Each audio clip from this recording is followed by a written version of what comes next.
On public demand only, otherwise no. I'm not making that. Yes? Okay. So let's have the team video. Can we have sound please?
Okay.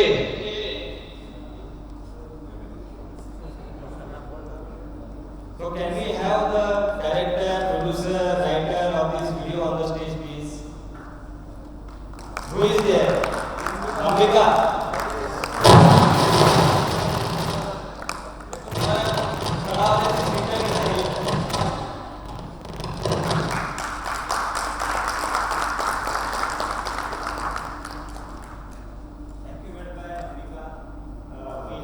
Short discussion that how we can prepare it. I was thoughts to America and he really executed.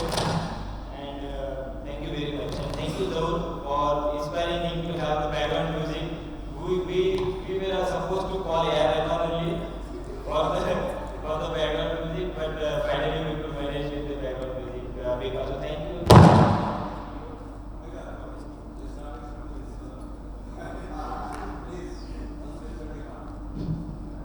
Thanks, man. So, team, good morning.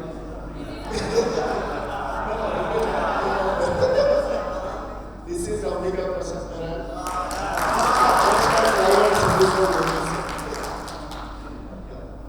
So, thanks. We have discussed this concept just few days before. Only 2-3 days before. The concept was how we have struggled during this Kharif season, just to showcase here. I mean, there are many challenges, simple issue what we have faced during the Rabi season. 147 abamectin, 147 SNT. Then weather challenge, low pest pressure due to continuous rain, flood somewhere. And that's what I want to capture how team is performed during this difficult time. That's what. Here in this video I captured each and every one. Somehow I missed few people. Yeah. That's it. But Prem suggested if we can include, I mean, can prepare as a whole. Just I prepare only pest management point of view. I could have added some more like from disease management, from weed management. It could have much more better.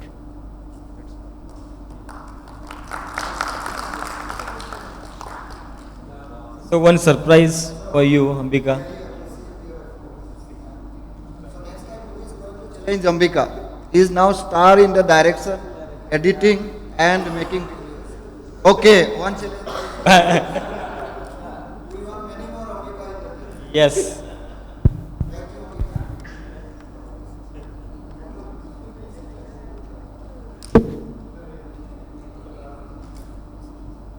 Ambika is ready to start his own production house as well.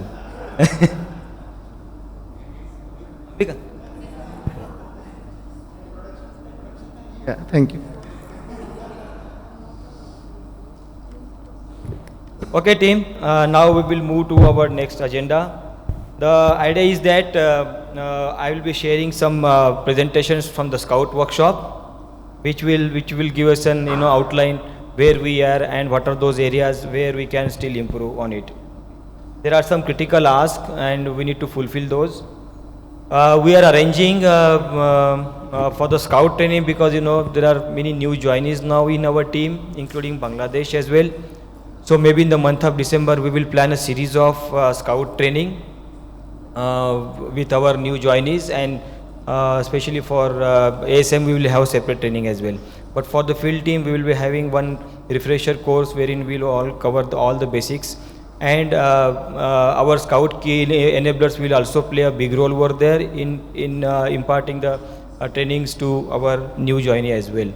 So we wanted to create this series of learning in the month of December once we get little bit of time, because we have the APEC meeting scheduled this month end as well. So that's a plan for the Scout training. So new joinees, please do not worry too much right now. Maybe if a day-to-day requirement is there, that we are trying to fulfill right now, if something immediate requirements are there. But the whole training is planned now, and we will be coming to you very soon. Okay. So let me start with the presentation.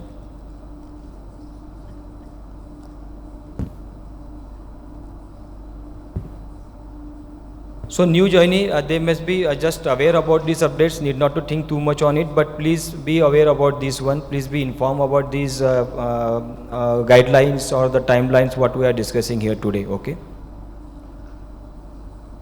So Scout data management in APAC, our goals, what are our goals is though? Reporting workflow, okay? 100% timely reporting that we are following right now. Okay, it means everybody is aware about the timeline, 2 weeks timeline. Are we? Yes.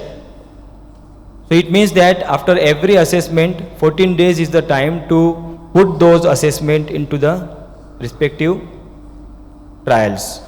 Our workflow is right now, whenever the trials has been assigned to the agronomist, they have to create the trial into the e-status first. Why that is required? Once you create the trial into the e-status, it comes under reporting system. Otherwise, you cannot see the trial has been created, because how we can take the follow-up, or how we can come to know that how many trials have been planned for the protocols.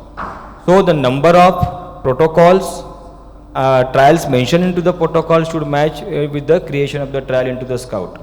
If you do not agree for any trial, or if you see now we have been very well have the differentiation of Northern Hemisphere and Southern Hemisphere. Northern Hemisphere the deadline is 31st October, Southern Hemisphere the deadline is 30th April.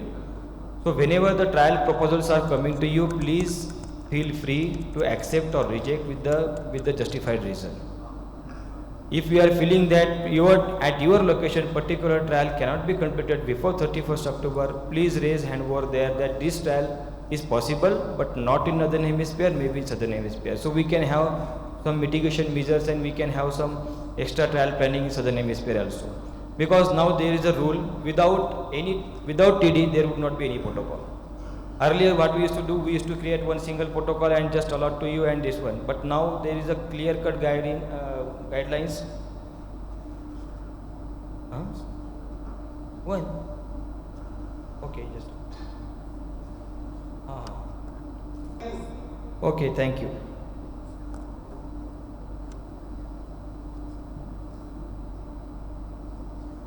So there would not be any protocol without TD. TD could be global, could be regional and local as well. So depending on the requirement, the global ASM they provide the TD, and then we have to create the protocols. Regional ASMs they provide the TD, and we need to create the protocols. And as per the local requirement, the cluster ASMs they also create the TD and they can create the protocol out of it.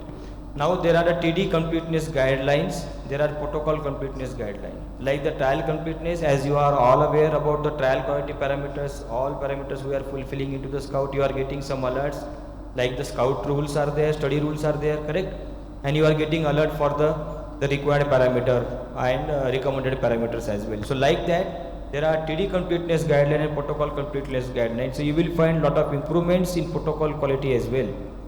Because the TD quality, we had to go through the TD quality check. Suppose a global ASM or regional ASM or even local ASM, they have prepared a TD, they have to go through the TD quality check. TD quality check means if they go through that check, TD quality check, it means that TD is containing all the required components, what is expected over there. And similarly, if TD is complete, automatically the protocol will also get complete, because the same information will cascade to the protocol as well. So that's a one part which is wherein we are playing a big role now in quality improvement for TD and protocol, and looking forward for the same quality improvement scout for your trial as well. So 2-week timeline, actually it is designed to have the data for every assessment. This 2-week timeline is for every assessment, okay. We know very well that we are managing the days overall, that's a good part, but not after each assessment. Do you agree? Okay, let's accept it, okay, but how we can improve it, what is really possible, what is really not possible, because we need to align all together. When we discuss and decide and the things are not happening in that perspective, then everybody face the challenges, the last moment data entry, rushing for the data entry, then we face quality issues, and lot of challenges are there. So how we can be a regular in our data entry for this, and 2 weeks time is good enough.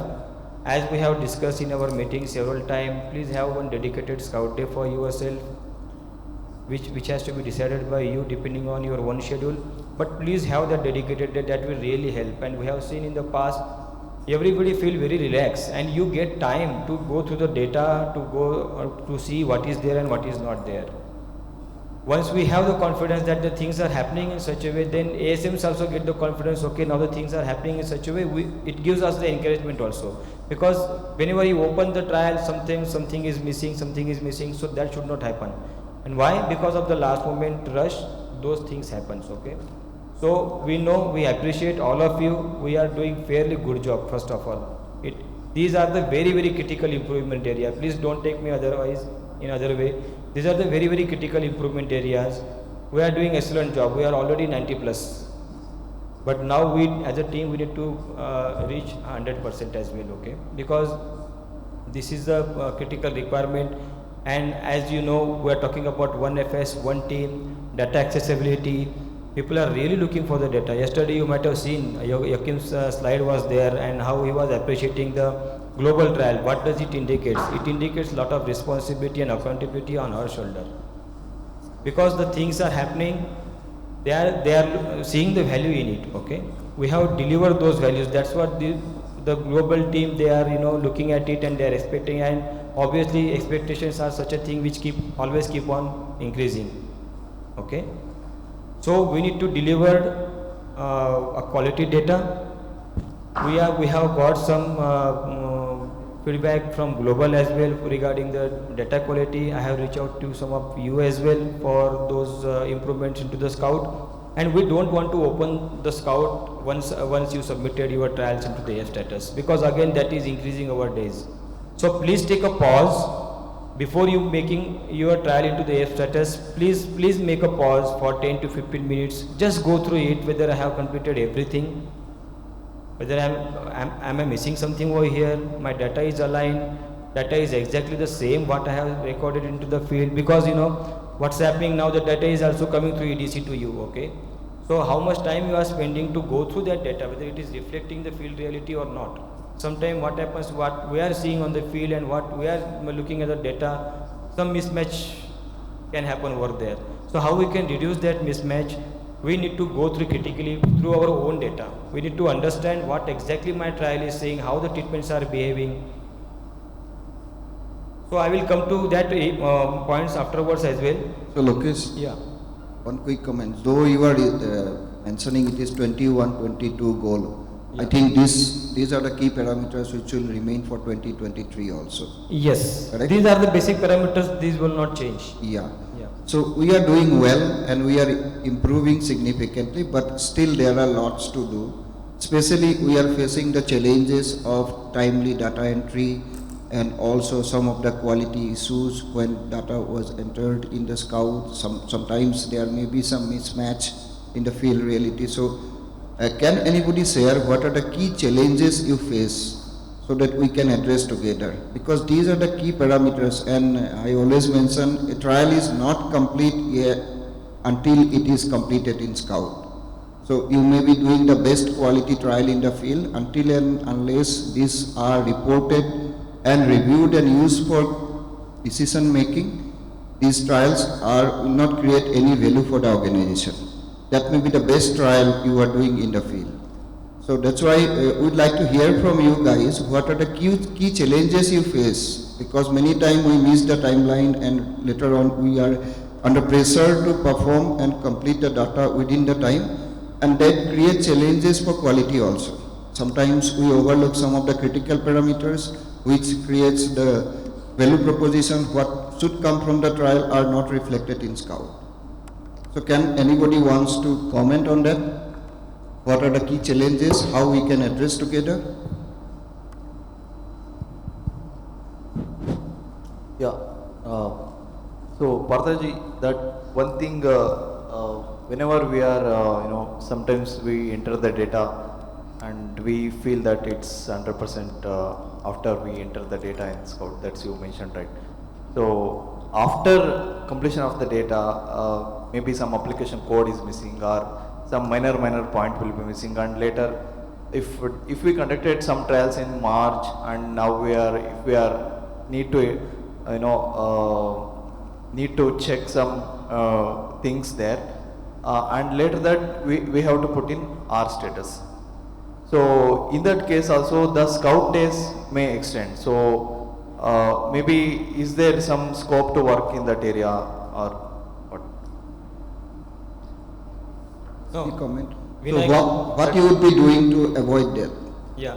Because maybe during the data entry time, some of the critical parameter missed or overlooked. That's why you need the correction after 2 months or 3 months when it is reviewed for decision making or trial presentation from ASM. Correct. So first correction with you only. Yeah. You can do the correct entry, then there will be no requirement for reviewing later. Yeah. And that needs quality time, focused approach for entering data. Yeah. Maybe Lokesh, you can Yeah. comment any other points. No, Partha is rightly mentioned, because see how we can avoid it. That is why we have incorporated all the study rules were there, but those study rules are not applicable for the ACIDs and everything. But my sincere request, what I have observed during these last couple of days when we were going through the data, the complete protocol was not read by the agronomist clearly. If you would have read those assessments and everything clearly, everything is mentioned in the protocol. There is nothing, something like out of syllabus, and we are asking you that why it is not available in the Scout. Everything is available, ACID is available, sample size is available, everything is available. The only thing for a take-home message for ASMs are there, what I have observed is that we should clearly define the sample size collection basis unit into the assessment data. That is our responsibility, and I am at least ensuring from my protocols, whatever the protocols you are getting, what I have prepared, that you will be completely finding these things over there. Because I also came from the field. I know what are the confusing points and what could be the deviation. There is no scope there is no any scope of getting deviated from the protocol. Protocol must be strictly followed. Then only I can compare both the locations. Otherwise, somebody might have done something else, and somebody might have followed some different protocols or sample size. It is very difficult. Okay. So the best part is that please do not deviate from the protocol. If some problems are there or you are feeling some concerns, please have a discussion with the ASM. And that is what we are planning now. Whenever you are getting the protocol, please sincerely go through the protocol. Yeah, Dipankar. Yes, Lokesh, you are right. Before initiation the trial, we have to study protocol first very nicely. But sometimes what happen, we have seen in many of the protocol, there is like assessment code, as you have mentioned, sample size, it is very much different from, and it is not mentioned even also, protocol. So we have even field also as a scout key enabler, I have also discussed with some colleagues also. So we are very much struggling for this. So because some cases I am putting like 5 hill, 5 spot, someone putting like 9 hill, 5 spot.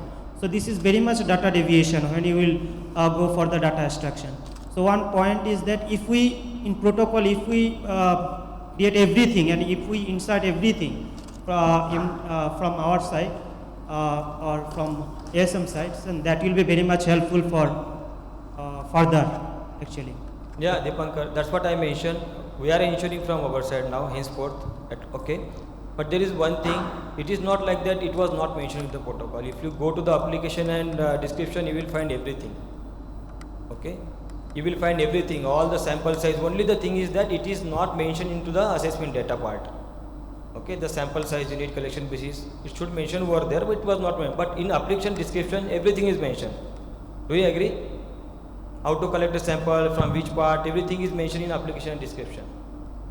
Okay, so I have one addition to Dipankar. We have also discussed in the past, actually in some of the global trial as well. I just wanted to understand why there is no harmony with the ACIDs.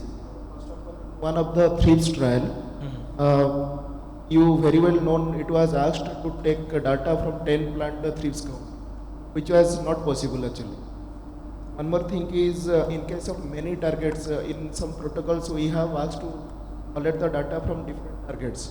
Say suppose this is a disease trial, last, syphilis, dirty panicle are there. So it is not clearly mentioned how will be the sample size for each of the target. And if say someone initiated the trial in our curative segment, someone initiated trial in prophylactic segment, how to take observation in that case also.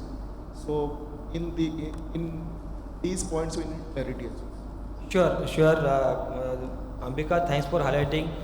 What is happening, global, they are thinking from their perspective and they are putting those ACIDs and, their requirement. But it's the job of the, country ASMs or regional ASMs to go through it, whether those assessments are really possible at our end. When Ambika highlighted this one to me, I immediately contacted Nigel and we informed that no, we are going to like this, our trials will be having the sample size like this only. We'll be going to have the sample size from 10 leaf or dorsalis and not from the plant. So what is happening over there? The assessment methodology, whatever is mentioned, that's why if you go through it, you will come to know. Now, when we are going to the protocol, just before the trial initiation. Correct? That is not recommended. Whenever you receive the protocol, please go through the protocol very, very carefully, and that point of time only you raise the question, so that everybody will have the time to do some corrections. What happens, you just open the protocols before the trial and then you let us know this is not correct, that is not correct, and then we do also change into the protocol, then everybody get disturbed there, okay, what is the change now in protocol? Okay. So sincere request, it's a collective efforts from everybody, from ASMs, from field team as well. We need to understand each other requirement and we need to fulfill those requirements. Lokesh, one point. Go ahead. Yeah. Thanks. Lokesh, one more thing. Yeah. Yes. No, of course. Yeah, correct. Lokesh, two things I wanted to mention. Number one, when we are taking this protocols, when we are getting the protocols in our scout, so immediately we are creating into e-status. So in between, what happening is that after some discussion with marketing and all, there were a change in the status, like 1.0 to 1.1, 1.2, 1.3. So sometimes we initiate this and we start the trial in e-status and we go with the treatment list and as per the protocol. But sometimes after that we see that the actual protocol was in 1.3. So when we have initiated it was 1.1. So the treatment list sometimes changes, which is causing a major concern for the data disturbancy also. That is one thing. And number two, actually, I was mentioning regarding the sample as well. So, and local standard we are mentioning. So, instead of mentioning local standard, if we kept the treatment name itself, so there could be not further digging out, and again the scout days it won't go down. Yeah. These two things we need to take care, I feel. Thanks, Yogi.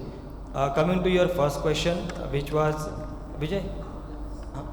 It is related with the same one. Okay.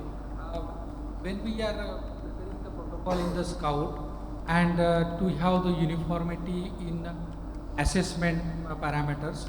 So if ASM is editing or modifying the treatments, and by that time if somebody has initiated the trials, so those parameters may miss because he has already initiated the trial at some locations, and later on some protocol editing was done.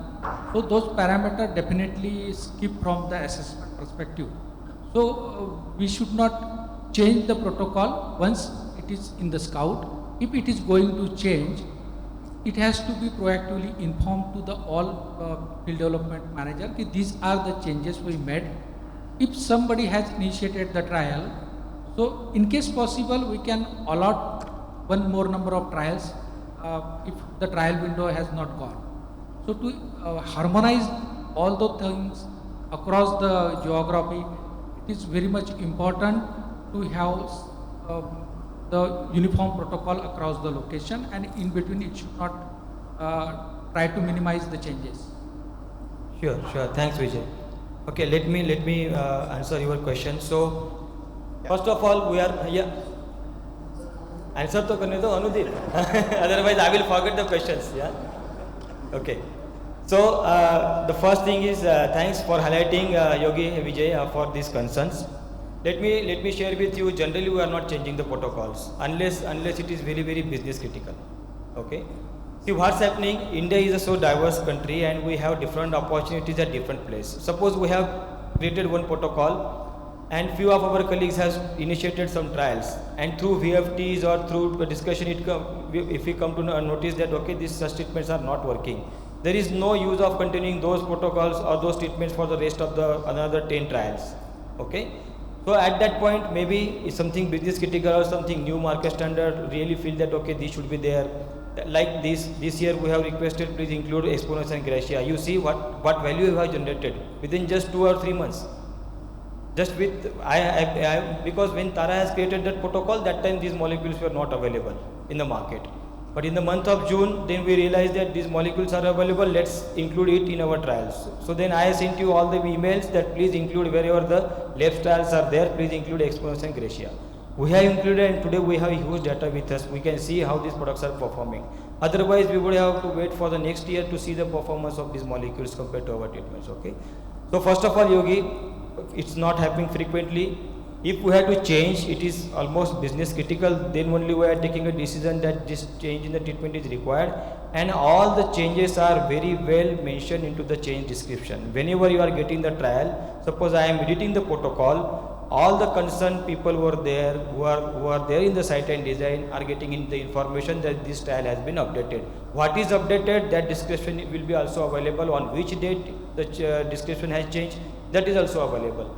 So we need to go through it. Whenever the trials are coming to your inbox, just don't import it. Please just see it, which is this trial and what is the change description is required. If that change description is really impacting your trial, then it is really important for you.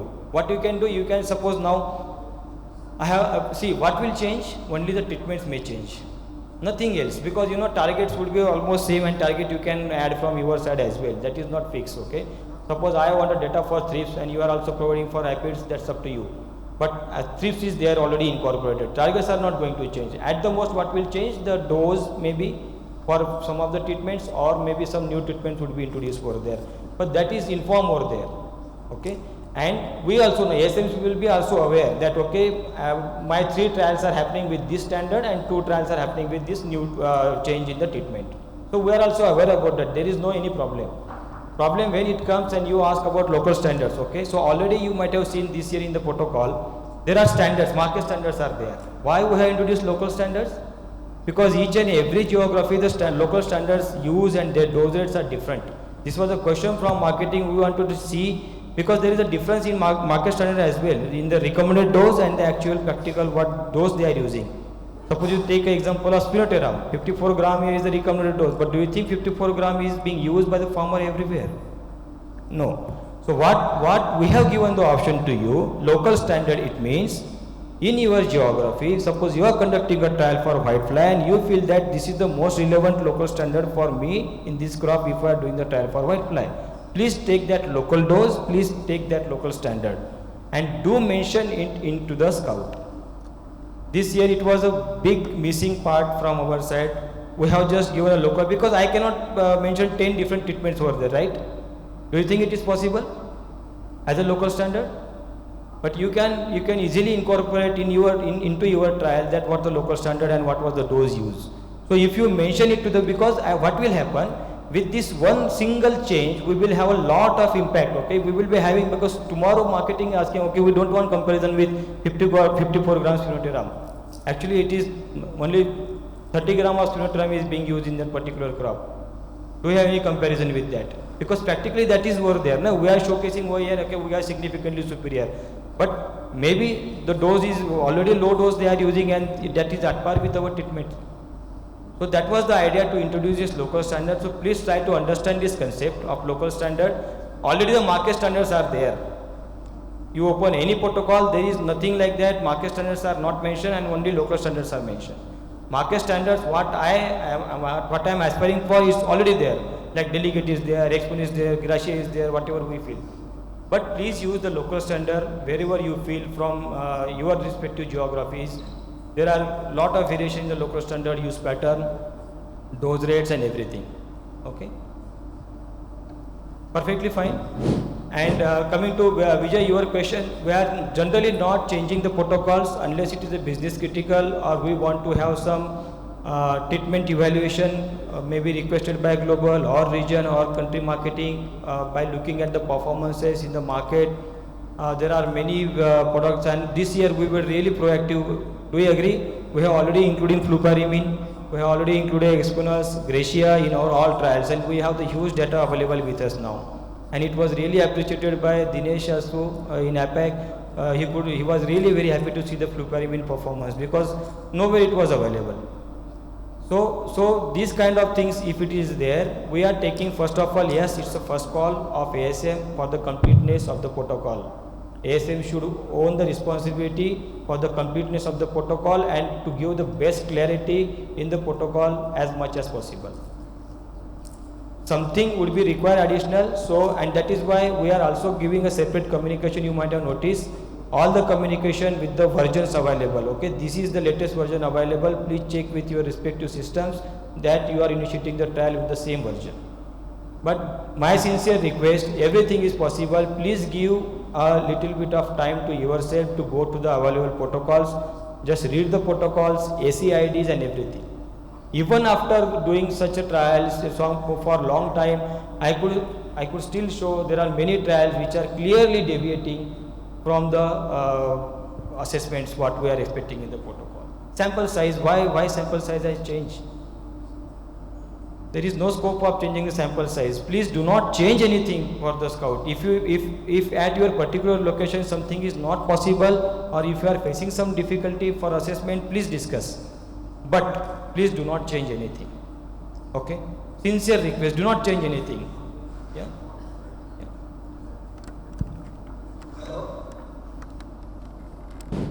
Yeah, so I have one question. So we have seen that in many of the protocols that assessment code, comments, sometimes these things are matching, or sometimes comments are something and assessment codes are something. So we have seen that for seed treatment, we can say around 99% protocol is completed. So we are requesting, so please follow the same with other indication also. And Yeah. if we are, previously we are using only 3 SCID for fungicides, but recently due to some new, we can say increased number of global trials, some SCIDs is increased right now. So can proactively you provide that how to take the observation of, particularly in this new SCIDs? Because I am getting the call of lot of the colleagues that these are the new SCID. So I think ASM can prepare or share how to take the observation and everything is there in protocol. If we see, open the link, it is there. But if we can share, it is good for us. Yeah, thanks, Neeraj. That's a good suggestion. Actually, if the new ACIDs are getting introduced, it's the responsibility of the ASMs to make the group aware about it and how we can record those ACIDs. And please feel free as a group, okay, if we are feeling that certain ACIDs and assessments are not possible at our end, or it is difficult kind of evaluation, difficulty factor is very high for that particular assessment into the field, please raise a bar, we can go back to the global or region. For example, now, I don't know Ambika where he is, yeah, but he has highlighted one ACID which was recorded for harvest, okay, and there was no data entry column, it was everything coming as a calculated. So we reach out to the, I reach out to the global that this ACID we are not able to provide any data, can you please change? So global had accepted, okay, and they have suggested us the different ACID and we could fulfill that one. Okay, so sometimes what happened, ACID is also big data bank. It's very, that's also a skill for which assessment which ACID should be there. Okay, there are ACID guidelines and there are commonly defined ACIDs which we are frequently using. There could be one or two critical requirements in some protocol looking at the properties of the molecule and performance and everything. So global put some different ACIDs, but if that is not possible, it's always open to go back and discuss, but that's the responsibility of the ASMs and that's the responsibility of yours as well. That is what I am saying, please go to the protocol, and this should not come when you are initiating the trial. They should come in well in advance, okay, that these are the ACIDs, we don't have any clarity, can we provide? In the weekly meetings we can discuss, we can invite Claude, we can invite global people, what exactly they are meaning to say and how we can record this data point over there. Okay, but thanks for that suggestion. So I will just quickly move to the, some one or two slides. Aman, yeah, please. Thank you. Good morning, Lokesh. Good morning. Good morning, colleagues, all of you. So first of all, actually, we have improved lot of for the scout data, including and also trial and protocol also. But sometimes we have to faced challenges, especially northern hemisphere protocol and southern hemisphere protocol, two protocol classification. So for our case, if we inform before northern hemisphere protocol, especially requesting all concerned ASM for main sample. Say that just as an example, coming season southern hemisphere protocol will be initiated from your side. So before that, especially some major sample, if we inform from your side, that will be easier to ROSAL system from my side. So that is one important thing. And another is in our trial to A status, sometimes season will be late. So that is why some period may be required. So in that case, there is a time being. Another is just as an example, typhloxystatin Flint trial we have. So there is only target is dirty So in that case, side by side dirty are also blast. So two target disease. In that case, that is easier. Now in the moment we have not found any reported disease. So one thing. This types of little, especially small changes need from your side. And another is for local chemical. That means market standard chemical. If we extend 2 or 3 or 4, that will be helpful for all of us. So that's type of actually from your side, that is improvement. Yeah, thanks, Aman. So coming back to your questions, you might have seen emails from my side for sample requirement, right, for Bangladesh. Since I came over here, I have identified, okay, these samples are not available in Bangladesh. So immediately we took the action and already the list is available what we are expecting for the trials. Okay.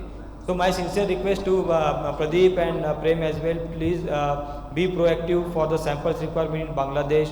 we are already 6 months in advance. We run our cycle 6 months in advance, right, Kavita? Like for Kharif season, we are putting the requirement in September, and for Rabi season, we are putting in March. So we can have a joint meetings as well with the ASMs and the when you are there now, Rajul will be there. So all kind of sample requirement will be fulfilled well in time. Okay.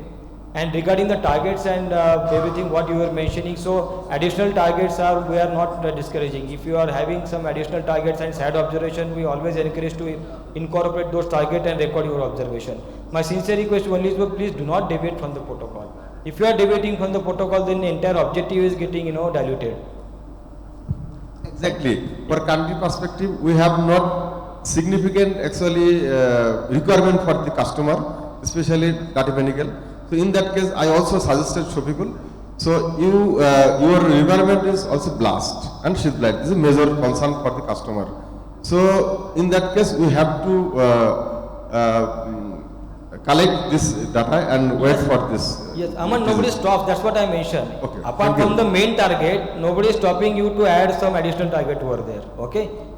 Suppose the protocol has been designed for, let's say, dirty panicle, and you are getting some blast incidents in your trial. Please incorporate the target into the scout trial and we add the data over. And another point is this is for our internal team only. Just I just discussed. Sometimes our target area, we have not found any pest or disease. In that case, we have to count total area for overall data counting for anti-rat especially. So what is happening, once again I am repeating, it's our responsibility from the ASM side to define the sample size unit, collection basis and collection basis unit. These 4 parameters would be there from our side.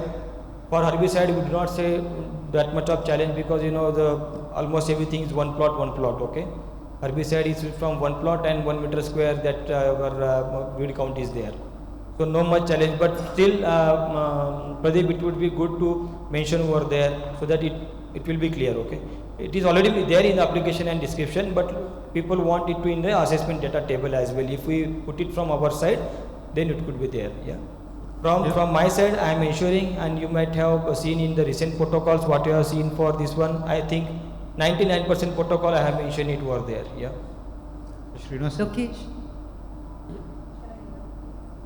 Lokesh, please allow me a minute. Please. Yeah, I do not have a technical question to you because I know very little on Scout. But one thing which I realized this time, like many of us, we fail to maintain the timeline. And it's because multiple things going on in the field.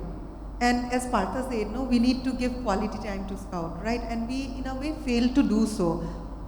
So in this scenario, maybe 1 or 2 points you would like to highlight to our team or maybe to the newcomers, which would help them to avoid this time crunch, considering all the multiple tasks that might be going on and allowing themselves to give quality time to Scout to avoid, to give full justice to the data. So maybe I would like to hear from you or maybe Jopur or any experienced person, any few strategic things which you might be doing earlier at your end to avoid this time crunch. Yeah, thanks Aparna. Actually, several times we have discussed and everybody is aware about it. 2-week data timeline for every assessment I am talking about, not only for the last assessment, okay. We know everybody is very smart, okay, but here the objective is that after every assessment 14 days is the timeline, and the strategy to achieve is that only a dedicated timeline for the Scout, dedicated time you should spend. At least once in a week can we spend one dedicated day for Scout. It's not like that, in the peak time it may be there that every day we are going, but how frequently it is happening. At least we can spend one Scout day from 9 to 6, that is good enough in a week. So team, what do you say? One dedicated day for Scout in a week? Yes or no? Last 3 years actually. But this time I did not see that. This proposal is for last 3 years, but completely it depends on you. Some are following, some are every day opening Scout. Okay. Yes, Shafiq. Just a minute, Shafiq. Yeah. Opening the Scout when there is a requirement from us. That's the difference. I think every meeting, every time we are focusing that we should spend one day because everybody is responsible for his work and So, That's going good. ahead, I believe we should consider it as a hygiene factor and dedicate one full day or maybe a day in a week to scouts so that we do not miss on the timeline, and also we are in a position to give quality time to scouts so that we do full justice to our data. Right, team? Yes or no? I did not hear. Hello. वही मजा नहीं आ रहा है. Actually, you people are already aware that every week you get one notification, and whenever the data exceeds 14 days, you get an alert. So you have 7 days time. I hope it is helping all of you to do that, and you need to have one more dedicated day, because completing trials only in the field doesn't help, because global sees views your trial in the scout. So if it is not entered, your data is of no use. It remains up to you only. So make sure that you need to spare one day for that. I think Nilesh is doing that and it's helping. Nilesh told me, Madam, I dedicate one day and it really helps. Sulina, before that we have to compile the data also. So if we have a dedicated day but don't have a data on hand, then there is no use. So there is a lot of work behind that also. So every day we have to follow that. Correct. I think Tushar also has some comments. See colleagues, everything is very much linked together, okay? That is what we are talking about EDC. So we need to empower our team members, yourself as well, for the EDC usage. If EDC is right in the place, that is relatively faster data you are getting into your system. Okay? Yeah, Lokesh, you rightly said. Actually, I want to share my experience from last 2 years. Now, I was everyone has a specific location, some timeline overlapping to trials. Okay, during this limited time period of season. Okay, last year I did an interaction with Parthaji about the scout updates. Okay, so there was a huge half an hour discussion about our discussion status update. So it has very much helped me that weekly update from getting from Kavita or Nilesh. So within a team we decided, Sangram, me, Nilesh, this year I will need to follow. So we have achieved, I think I have achieved something, and I have improved really well compared to last year. So it is very helpful that you send a weekly update. Na? So before that we sit up one day at least we get it for spare for that time. Okay, because in daily routine during the high peak season there was not time actually for the field team, because very much is depend on the season or everything, and within a limited time if we miss in that time only, it will be delayed further. Okay, so that time this time we take care of that during your weekly update. Also there is also, in my opinion, there is one status, this is R status is there in our scout. Okay, so at least in my opinion is there, if we give some after the finalization of the trial from the FTO, there must be some timeline for the review also from the ASM. Because if we extended during only the before some train meetings, so we are finding some gaps are there, some mistakes are there, and it is only identifying during the meeting or 1 or 2 days before or extracting. But already the trial is completed within August or July, long time ago, after 2 or 1 or month. After that we are opening it again and doing the mistakes correct. Okay, so it will also adding these days. So that should also be care of that. So is there any possibility you can comment on, Lokesh, please? Thank you, Tushar, for your comments. Really appreciate your efforts in improving into the scout performance. My sincere suggestions again, please correct all the part from your side. Okay, what is happening now? Trials are happening in a different timelines for that particular 6 months. Okay, what happens during that particular time? You are making a trial into the F status. Okay, suppose today you have changed the trial for F status, it has come to me. The biggest problem is that, sincerely accept it, how many people are marking copy to the ASMs while sending the trials? Sincerely, please accept it. No. Only 3. 1, 2, that is 3, not 4. that is not the reality. I can show it to you. You are just marking it to the APS server. Just marking to the APS server. I can just open my scout and just see how many trials are updated. I am every day morning, only one thing I am doing, importing all the everything to my scout. If I will come to know that this, because every day you cannot go to the API server and extract and see it. No possible, not, sorry. It is everybody's responsibility to mark a copy to the respective ASM. If I am getting a notification X, this trial has come to the F, as per my time suitability, I will open that trial and see it. But Tushar, your question is that if we are coming back to you after 2 or 3 months, trial has been finalized, let's say in the month of August, and I am extracting data in the month of November and coming back to you, such and such thing needs some improvement, okay? So first of all, it's all our duty. If you are following the protocol correctly, there would not be any such kind of deviation. If something is there, then only, because for each and every trial, do you think for 358 trials, you see every trial you open and see it? Not possible. Unless you go for the extraction and see the summary of the entire trial, then only you will come to know. Because frankly speaking, that much of time is not available with anyone, not with you, not with the ASMs also. We also have the lot of meetings, travelings and everything. So that's the practical difficulty is always there. So first thing is that's what I am my sincere request. Please take a pause before you make a trial to F. Ask question to yourself that am I fulfilling all the requirements over here? Still something is missing. If you have any doubt, please set up a call with the ASM. मेरा data हो गया है ready. ऐसा है, इसमें कुछ difficulty है. I am not able to get this one. What is the suggestion? So we can resolve there itself. And the query is what we have received is just only for the some AC IDs and because of the difference of understanding. That's it. It's not like that we are doing some mistakes in the data entry or something like that. Okay. So some casual mistakes are happening from our end, and that is why these queries are coming. Okay? Yeah, Karan. I think that's every year this is happening over and over. But we want the day there should not be any follow-up required. Okay, I know that some mistake ASM is doing, some mistake from the team also.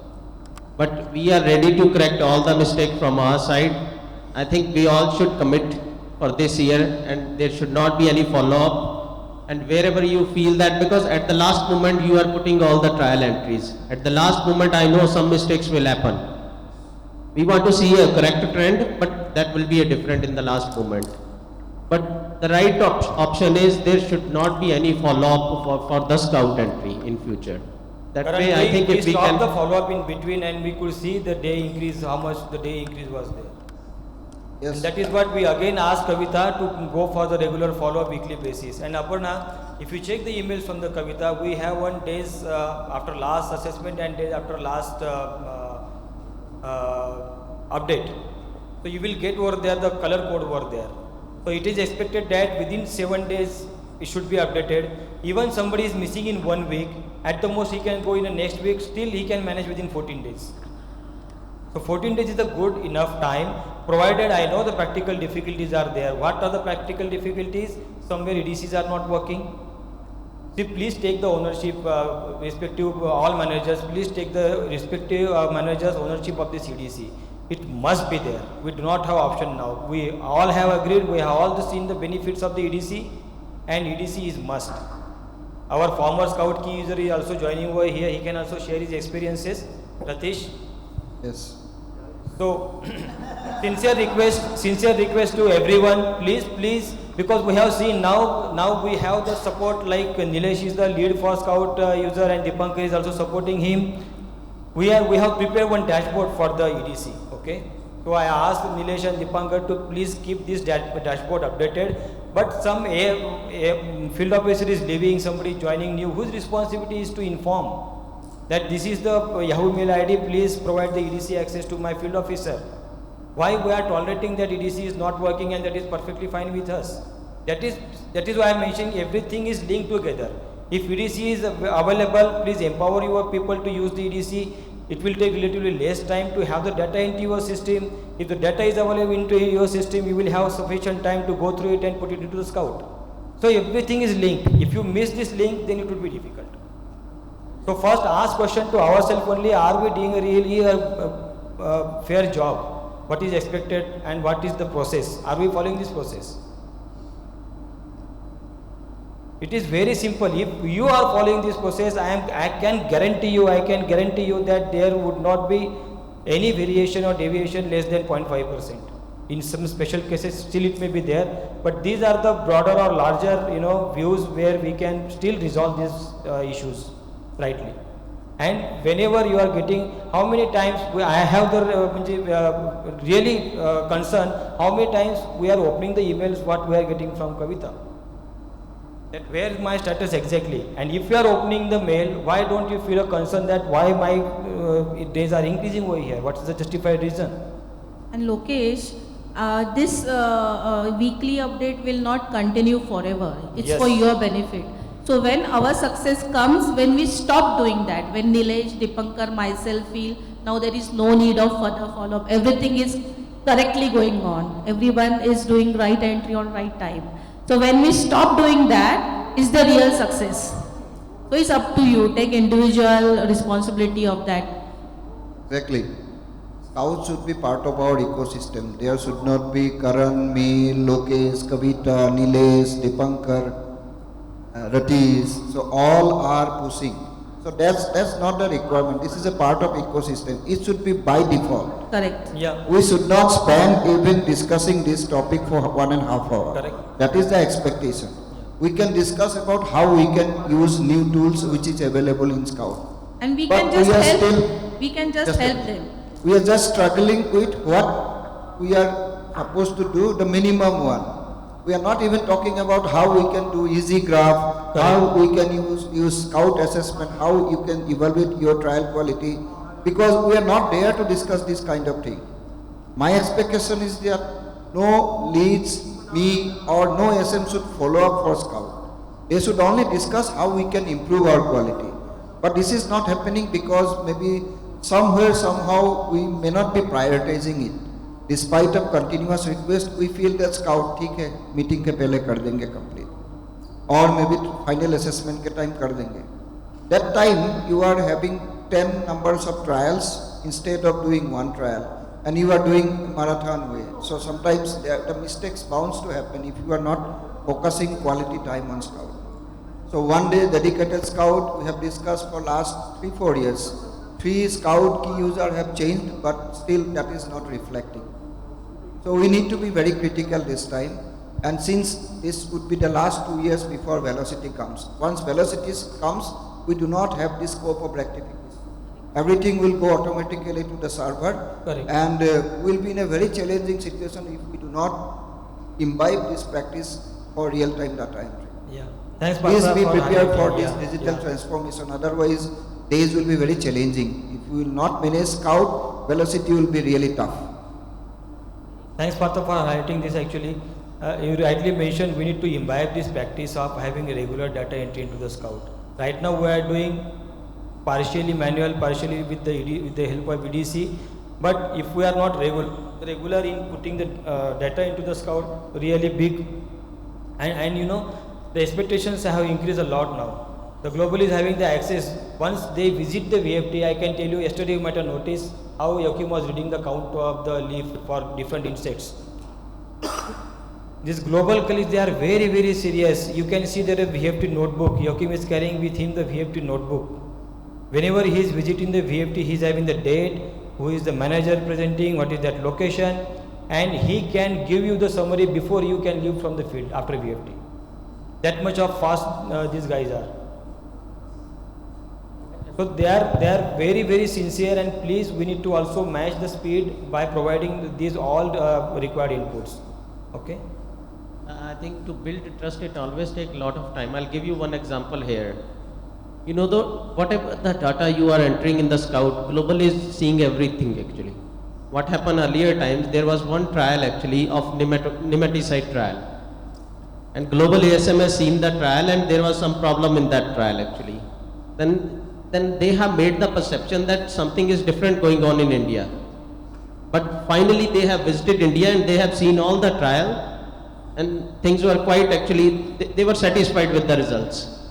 So please make sure that we need to make a commitment for this year. Whatever we are entering, everything should be perfect and everything should be on timely basis.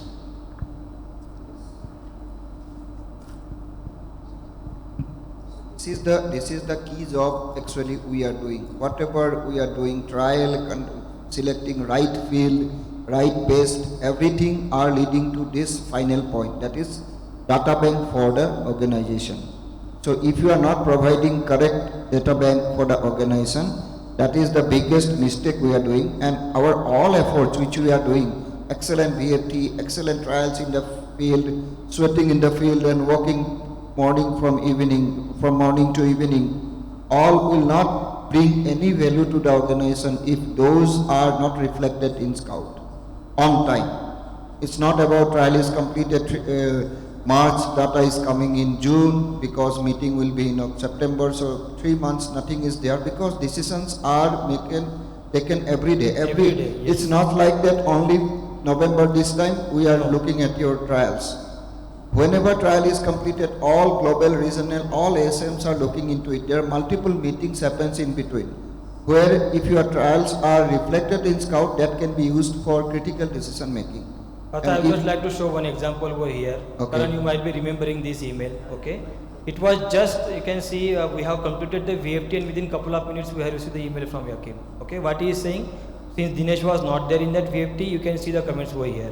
And you can see the compilation. We were also surprised to see this compilation. Just after completion of the VFT, even Yogi might have not come out of the field as well. Okay, you can see. He has prepared a report before Yogi come out from the field. This is what we are posting into the chat box. He has just copy, paste everything. He has written his comments, concerns, conclusions, probable reasons, okay, and everything you can see. Live report. So the objective is that these colleagues, our global team, they are very, very fast, So we need to match with their speeds, and my sincere request once again that these are the points which we are talking about for the data quality improvement and which we have set it for. So I will just quickly go through it within 5 minutes where we are on the different parameters. The objective is very clear. We need to be agile in data and we need to be You can extend to 10:45. Yeah, thank you. So these are the key drivers for all of us when we talk about the data quality and improvement for data management overall. Reporting workflow, everything is clear. 14 days after every assessment. Second one is EDC 100% usage. We are encouraging you to go for the 100% usage, but in bracket we have mentioned with exemptions. We know certain assessment in certain trials really difficult to go through with EDC, and that is why we have set our trials as 90%. We are not expecting 100%, 90%. Some of the trials are already excused not to use, or you can have the flexibility to use of the EDC. Third point is data quality judgment rating. This is the big topic, and I am going to organize a special training program maybe for a few hours with Claude and team for the judgment ratings. For everyone, for the new user or old user, for everyone we need to have the judgment rating training, because this is a topic which is very much required now, and many of the colleagues, they are fully relying on the judgment ratings only, and it should be perfect. And please take a proactive step from your side. Suppose for example we are taking a cotton whitefly trial, okay, can't we put the judgment rating for adult separately and NIM separately? Do you think it will be helpful? Are we putting? Who stops us? See, please bring your own creativity as well, okay? It is expected that if there are different targets into the trials, please put a judgment rating for the different targets. And most of the time, the target for this compatibility is also missing, because for compatibility you need to insert the target as a crop. Correct? That is that target I am ensuring from my side, okay, the crop as a target should be mentioned over there. But if it is not mentioned, it is well understood that for phytoxicity the target would be crop only. We have seen in some judgment rating there is no crop mention, and then it becomes very difficult for which crop the judgment rating is, because we have certain general protocols like VG4, VG5, VG6. Somebody is taking the trial in tomato, somebody is taking the trial in brinjal. How we will come to know which for judgment rating is there, this one? When you extract the judgment rating, the crop should be there. If it is, when it will come, when it crop as a target you have mentioned. Otherwise, you need to open your trial, see what target you have mentioned into the trial, and then we have to manually enter over there. Okay. So please be careful about the judgment rating, ACID study rules. Already it is there, the recommended one and the mandatory one. So please, whenever you are getting the alerts into the trial, go through these study rules and complete these. Trial quality, as you know, global TDs, internal standards, TD quality harmonization, lot of work is being going on over here for trial quality improvement. And I hope everybody is aware about the dashboard now. Are you aware about the dashboards? Crop protection cycle, CP planners. Now all the planning is happening on the line, online, okay. We are getting the proposals into the capacity planner, and we have to give the agreement over there. Suppose global team has provided one TD and he has put 2 number. So I need to put over there whether I am accepting 2 trials or I don't accept that trial, or I am accepting only 1 trial. So we need to put those numbers. So suppose global has given 50 trials to us. Against 50 trials, ASM has to decide, he has to provide a data point for 50. He cannot say that no, there was rain, we could not do this trial, low pressure, nothing. We have to consider all the parameters. 50 data points means 50 data point is required. So in order to fulfill those 50 data points, we may have to plan 100 trial or 125 trials. Out of that, we will then deliver 50 trials. Okay. So coming to this scout status trial reporting, you can see how the analysis is happening over here. Can you see where is India? You can have a big round of applause for you also, okay? You can see excellent to very good reporting for Bangladesh, Indonesia, India, Japan, Korea, Pakistan, Philippines, and all other countries, okay?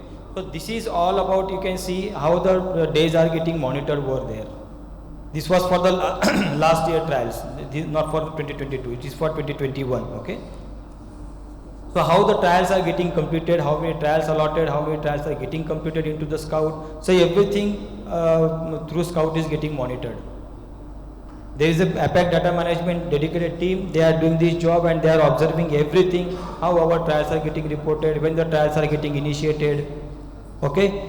So if you can focus more in India, you can see in last year, as of June 2021, the status was 615F trial, 10 trials in M, 1 trial in R, and if you can see, it's a 0%, means we have managed the days very well over here. Okay, but this is, as you all know, this is a final assessment, after final assessment, okay, and not after every assessment. So our target should be after every assessment we should capture the data deadlines. Now EDC usage per country, you can see again over here, achieved 100% like Philippines, Vietnam, Japan. Increased usage, we are still in good position with, you can see the performance is around 95%, and that is what our target was. Okay, we have given the exemption up to 10% in certain cases wherein EDC usage for certain assessment in certain crop would be difficult. So we are still on the good note, but again it is a continued effort from our side to ensure the EDC is working with all our field officers and with your system. There is no deviation, there is nothing is, no excuse will be accepted for the EDC usage. Let's be very, very clear, and please own the responsibility. Whenever you are having change in your field officer or facing any challenges, please reach out. Please reach out to Nilesh, please reach out to Dipankar. These people, we have created one dashboard and we are continuously monitoring that dashboard. You might have received some couple of mails from my side, Nilesh side, last 2 weeks. Okay, so please ensure the completeness of the EDC from your respective field officers. Coming to the status of judgment rating, here also we are doing a fairly good job and we are in a number 1. This is about the availability of the judgment rating into the scout system. We are putting the judgment rating for each and every trial. That's a really good part, and let's have a good round of applause for you, all of you. But now the second question, how much the judgment ratings are correct? Yes, we are fulfilling the requirement, but how much judgment ratings are correct and what is our understanding about the judgment rating. So we would like to have one dedicated 1 or 2 hours program only for the judgment efficacy, because many colleagues are new. But even the concern, what I am feeling is for senior colleagues as well. What is our understanding about the judgment rating? How we are rating the treatments? What is the criteria of putting the judgment ratings? 1 to 6 scale. What does 1 indicates? It definitely indicates excellent, but against what? So it is not a efficacy rating. Please, sincere request. Yesterday I was also explaining, because you might have seen in my summary slide, I have put some green color over there. Apart from the efficacy, still 50%, but still we have put a green color. Why? Because it is the best available solution among the solution what we have evaluated in that particular trials. And that is why, see, if your whatever the market standard you have considered, we believe that market standard is really true market standard, particularly fitting into that particular segment in that geographies. And that is why we have introduced the second option of local standards. Okay, so suppose I want to compare something with only Haryana or Punjab, where the local standard is SLR 525. SLR 525 is not a standard across India for whitefly. It's being used in Haryana and Punjab quite very frequently, but not in other parts. So why I need to compare South India data with SLR 525, wherein acetamiprid might be a target and farmers are happy with the acetamiprid. And that is why the local standard system we have introduced. So we will have the flexibility. If we want to have general comparison, we can include one national standard, and whenever we have the geographical specific comparison, we can use the local standard as well. Yeah. So we are doing fair good job over here, but still we need to be correct in judgment rating. That we will have the separate training over here. So I will not go into the detail for this one. You can see the trial quality evaluation over here, high, good and low quality trials. So please, again sincere request, please rate your trial very, very correctly. It's not the rating of your performance. It's a rating of the trial at your particular location. If this is not correct, why it is consuming lot of time and energy for everyone. People are really looking for the high and good quality data only. Because while we are also extracting the data, we first preference we give to the high and good quality trials. Because if you go for the extraction with the marginal quality, low data quality, lot of parameters will be missing, and we will, after extracting everything, spending 1 hour, we will come to know that nothing is available. Why? Because the trial quality is low or marginal. That is why please rate your trial quality appropriately, and I hope everybody is aware about the high definition of the high quality. What is the definition of high quality, good quality? Please go with the definition, simple. Do not have any your conscious or unconscious bias to rate your trial. मेरा trial है तो नहीं ऐसा कैसे अच्छा नहीं होगा, लो category कैसे जा सकता है मेरा trial. If it is meeting the definition, is perfectly fine. अगर नहीं है तो please accept it. It's not your rating. ये PMP का rating नहीं है. ये ट्रायल का रेटिंग है. In that particular situation, in a given situation जो सर्कमस्टेंसेस है उसके अंदर आपका ये ट्रायल रेटिंग है. Okay. This is last full year 21 data. 22 we had to yet to evaluate.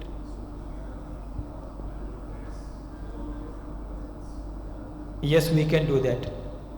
Yeah, because like this list is available for 2021, for 2022, because we are considering the full year, Jan to December actually, for this kind of evaluation, apple to apple comparison. So in the month of December, because we will be closing entire 2022, and then we will get the real picture where we are from the quality point of view.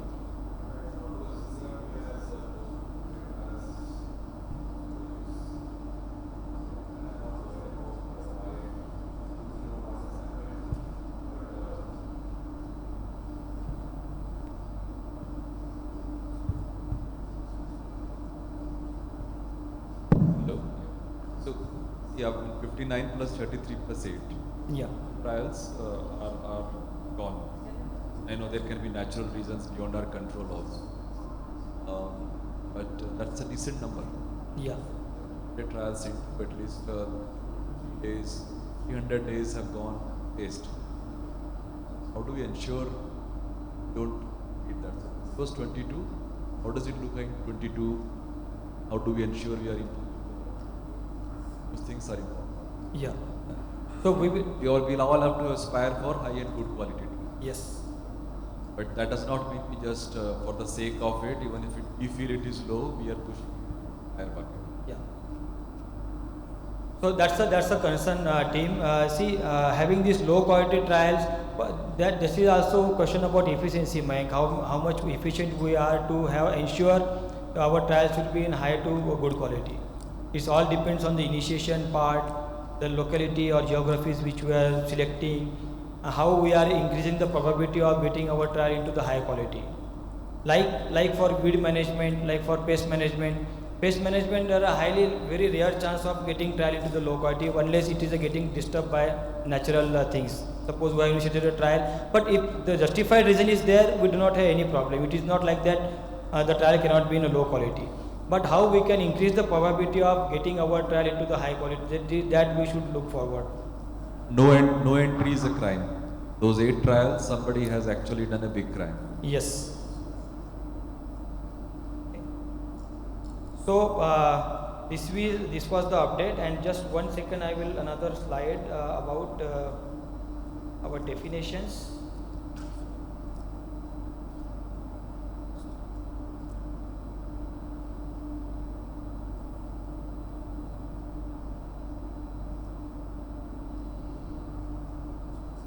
So this is what we are talking about only for another 3 minutes.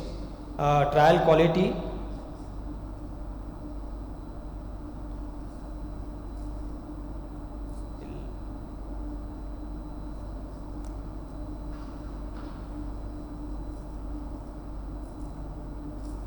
So this is again one important part when we talk about trial quality. So please please give appropriate quality to your trial which is matching with the definition. Okay. Scope of trial quality, experimental design. Here we have this improvement area.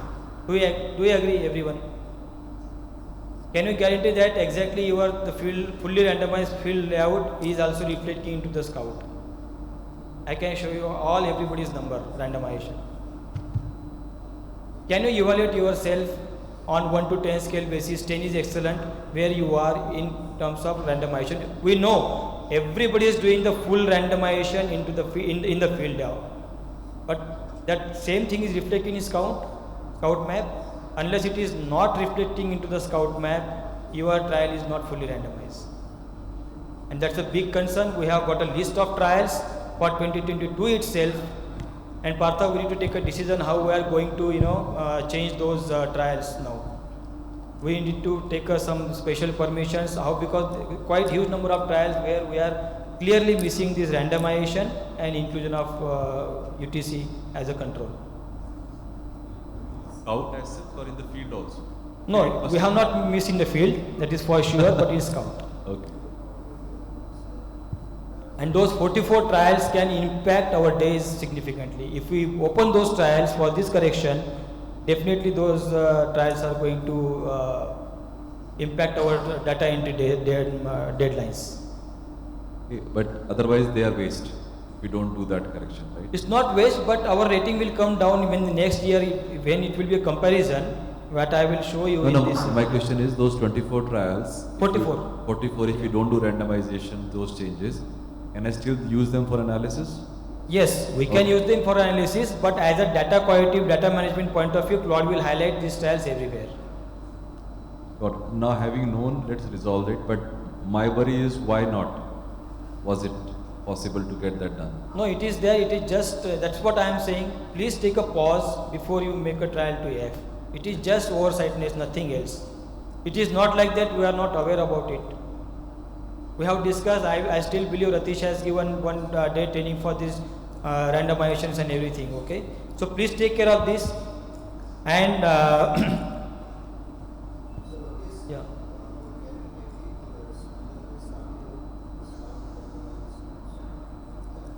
No, this is in the map. No, we cannot make a rule for that. You need to change the map actually. It is no, he has to go and change his map, which is fully matching with the field map.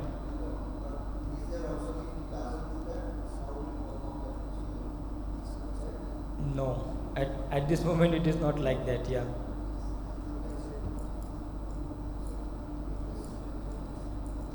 So quickly, trial quality you can see over here, the good quality and trial objective fulfilled. So these two things are very very important. Please rate your trial appropriately and also the objective fulfilled. We all are aware about these parameters. Why we need to do it right?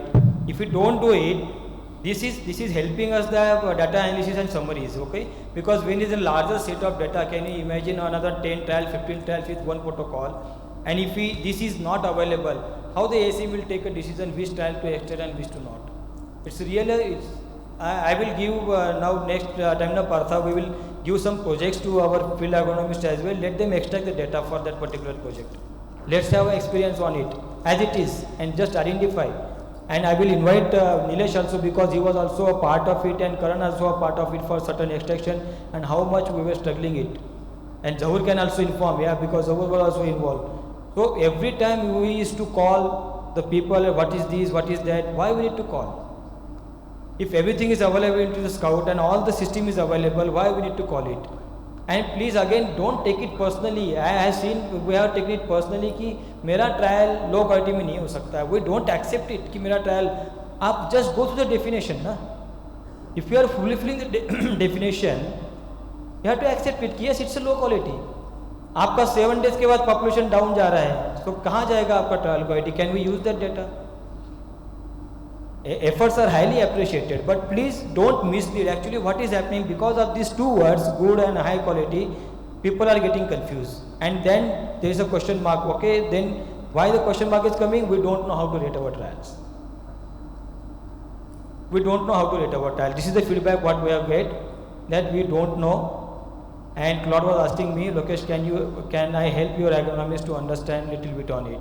And that was the reason we had our in one weekly call, this special training with all of you. Okay, so this is very important. Again, trial quality and objective fulfill. You can see the definitions of trial quality in Scout. How do we fill up the part in the trial quality? This is very very clear. This is very very clear. If your trial is fitting into this box, please follow the appropriate rating. That's it. You need not to think anything. If you are getting this kind of, just ask question to yourself, and if you are convinced, if you are able to justify, please give the appropriate quality. You can see the trial quality evaluation. Overall, we can see over here where we are in India, 89%. Okay. I am talking about this degree of randomization. Okay. If it is fully aligned, then it will become 1. This 1 factor will come if your field layout and the Scout layout is matching and fully randomized. 1 means fully randomized trial, no issue with the statistical analysis. Now Mike, this is again a big problem. If this is not fully randomized, statistical analysis is also not possible. We are not doing, in the sense we are just using this visualization platform, but at the back end there is a system we can have the statistical analysis of all these trials. Sorry, I slightly different here. Either you bring in mean separation letters and CD and everything analysis, then I would definitely worry about it. Yeah. If we are not doing in cluster, let's say in APAC, regional ASMs are doing, or for global trials, if global ASMs are doing, then of course it is meant. Yeah. But if nobody is doing that, then to me this is good or not to have kind of. So it's, Mike, we can see it's a kind of provision, because having the statistical analysis for each and every trial, it depends on the case to case basis and requirement. If this requirement is not fulfilled into the Scout, that trial will not be eligible never for the statistical analysis. Suppose I want to do after 1 year the statistical analysis, I want to see the statistical significance, and if this randomization is not available, after 1 year we cannot ask the agronomist to open his trial and do these corrections. So that's why it is mandatory. So let's make it this way. Yeah. Let's make this mandatory as well. Yes. And forget what cluster, region or global Correct. are doing. Correct. We do statistical analysis ASM within the cluster also. Yes. Then it will be fine. Yeah. So this is very important. Please take a serious note out of it, and we can see this is one of the improvement area which is getting highlighted.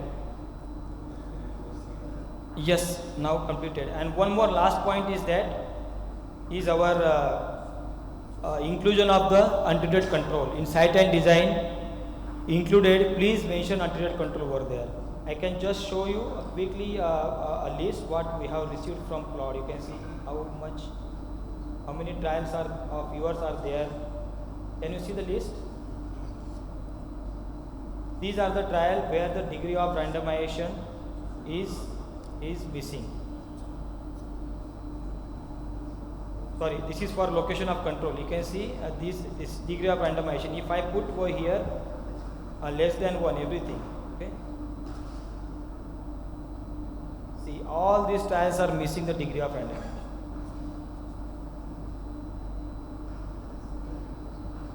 And it's a big number.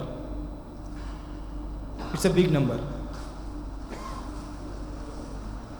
You can see the 44 number is there. So all these 44 trials are missing the degree of randomization. And at the how controversy, you can see the quality of the trial. Quality of the trial is very high.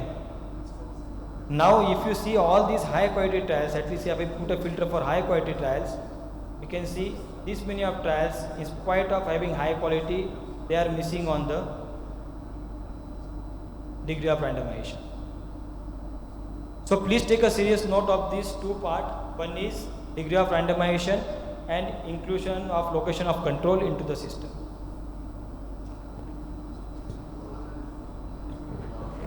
So now people, you are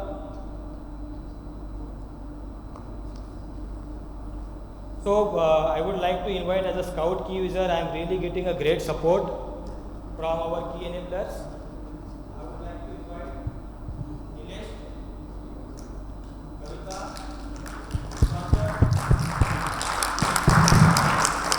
Thank you Nilesh, Dipankar and Kavita, continuously sending the updates. Whenever I am requiring to understand the Scout status, Nilesh is always helping. We are finding where we can improve. So great help in 2022 bringing Scout to the next level, and thanks for your continuous effort and appreciate that. I sincere request to all of you, this our success will come into the picture when we stop doing that. So Yes. we want a seamless flow in the Scout for all this trial data, and it should reflect in APAC level, and this is our real success.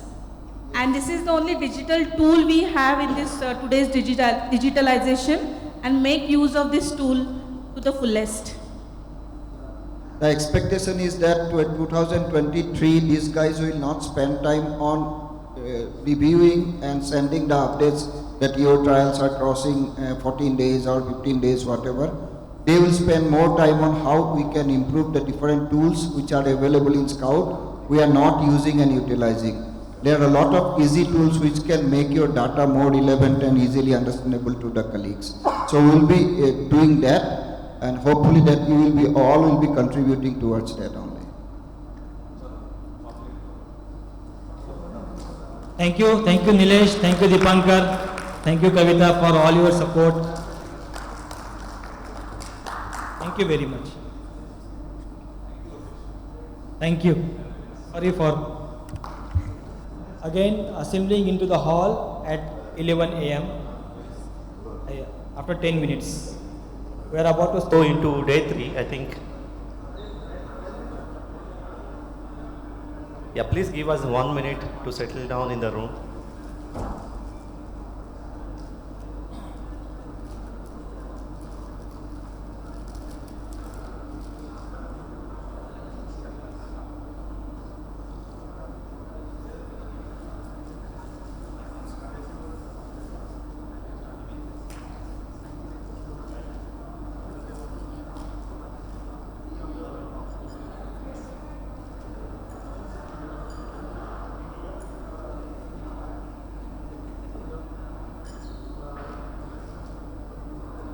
Okay.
Okay, so again, a grand welcome and warm welcome to all of you for the day 3 session, both in the room as well as online.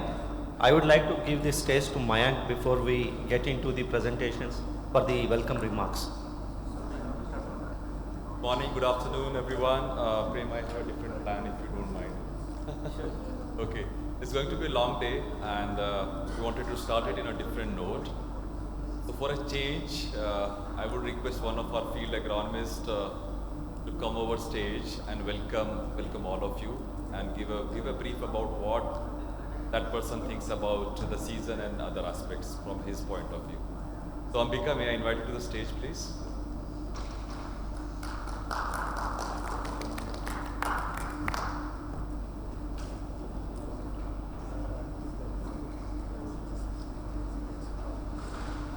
Hello everyone. Good morning and good afternoon to the colleagues who have joined here and virtually.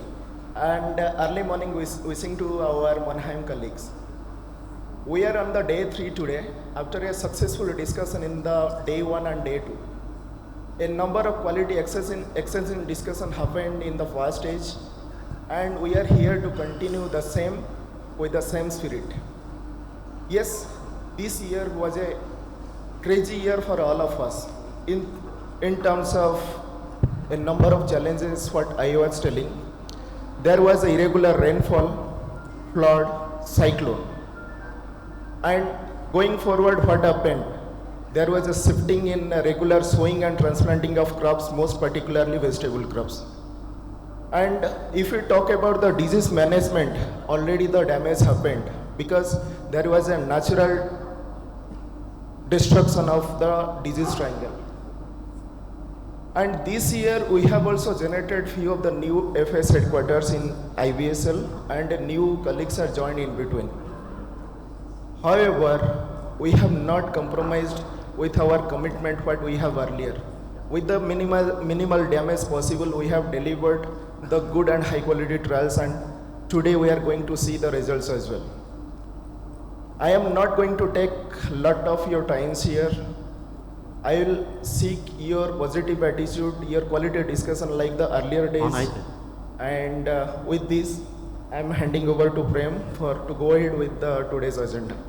Thank you, everyone. Very good. Sure, thanks Ambika for setting up this season's context actually, which is very important.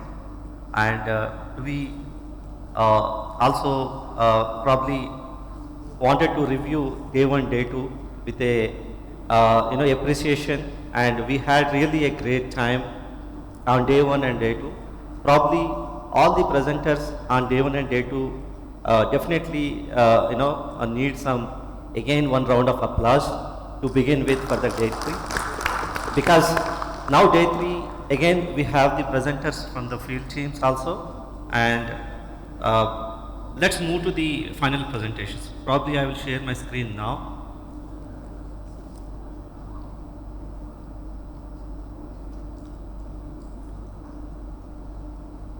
I hope, can you please share my screen? Okay. So briefly, today's agenda I have kept here for the pre-lunch time and as per the Indian time, and here we are already logged in, and already through Mayank via Ambika we got the welcome remarks and the context, and now we will go through the global and regional updates from, we have Michael Stahl and Chris in the online, and we will hear from them for about 15 minutes, and then we will briefly look into the overall scenario of business in seed growth from Abhijit, and then we will enter into the presentations of Northern Hemisphere 2022. Then we will also look into the parallelly the SGR crop efficiency, and also to have some time saving. So fungicide, so overall the bioefficacy and regulatory updates from our RS colleagues we will see. So we are aspiring before lunch. I think we can able to complete this as per the agenda. So without wasting time, I would invite once again Michael Stahl to go through, to take us through this, global update on seed growth. Yeah, thank you, Prem. Good morning to all in the room. Can you hear me? Yes, very loud and clear. Thank you. Yeah, thank you. So for those who don't know me, I'm located in Monheim. I'm responsible for the economic solutions indications and growth, and therefore I'm here to give you an overview on our pipeline and the competitors. But before I do that, I would also like to thank the colleagues in the field who have really supported us in getting the results and being able to really evaluate our products and their candidate. So thank you. So if you move to the next slide, just some key takeaways. I mean, the number and the words here mentioned are not bad for sequence. I mean, looking at the insecticides, we still have a limited number of sequence compounds against that doctrine and collateral pests. This is not just true for us. This is, if you look at other companies, true for them as well. There is just a limited number at the moment of new mode of action specifically, and if you have a look at full armyworm, even more in specific, there is even less active ingredients which are used in sequence. Or at the moment it's just a moment. With new pesticides, also here a limited number of new seed growth compounds come to the market, especially if you have a look at broad spectrum fungicides. So even here we have very limited new mode of actions. And if you have with all my cycles, specifically lithium, we have methoxin, we have methanol, and we have one or two others which could work in seed growth, but here very restricted, very limited. Nematicides, all competitors are developing nematicides, but also for seed growth or in furrow, drip and bench. In most of them are known modes of action, sometimes new mode of actions, but here I think the activity is also moving more to biological developments of nematicides.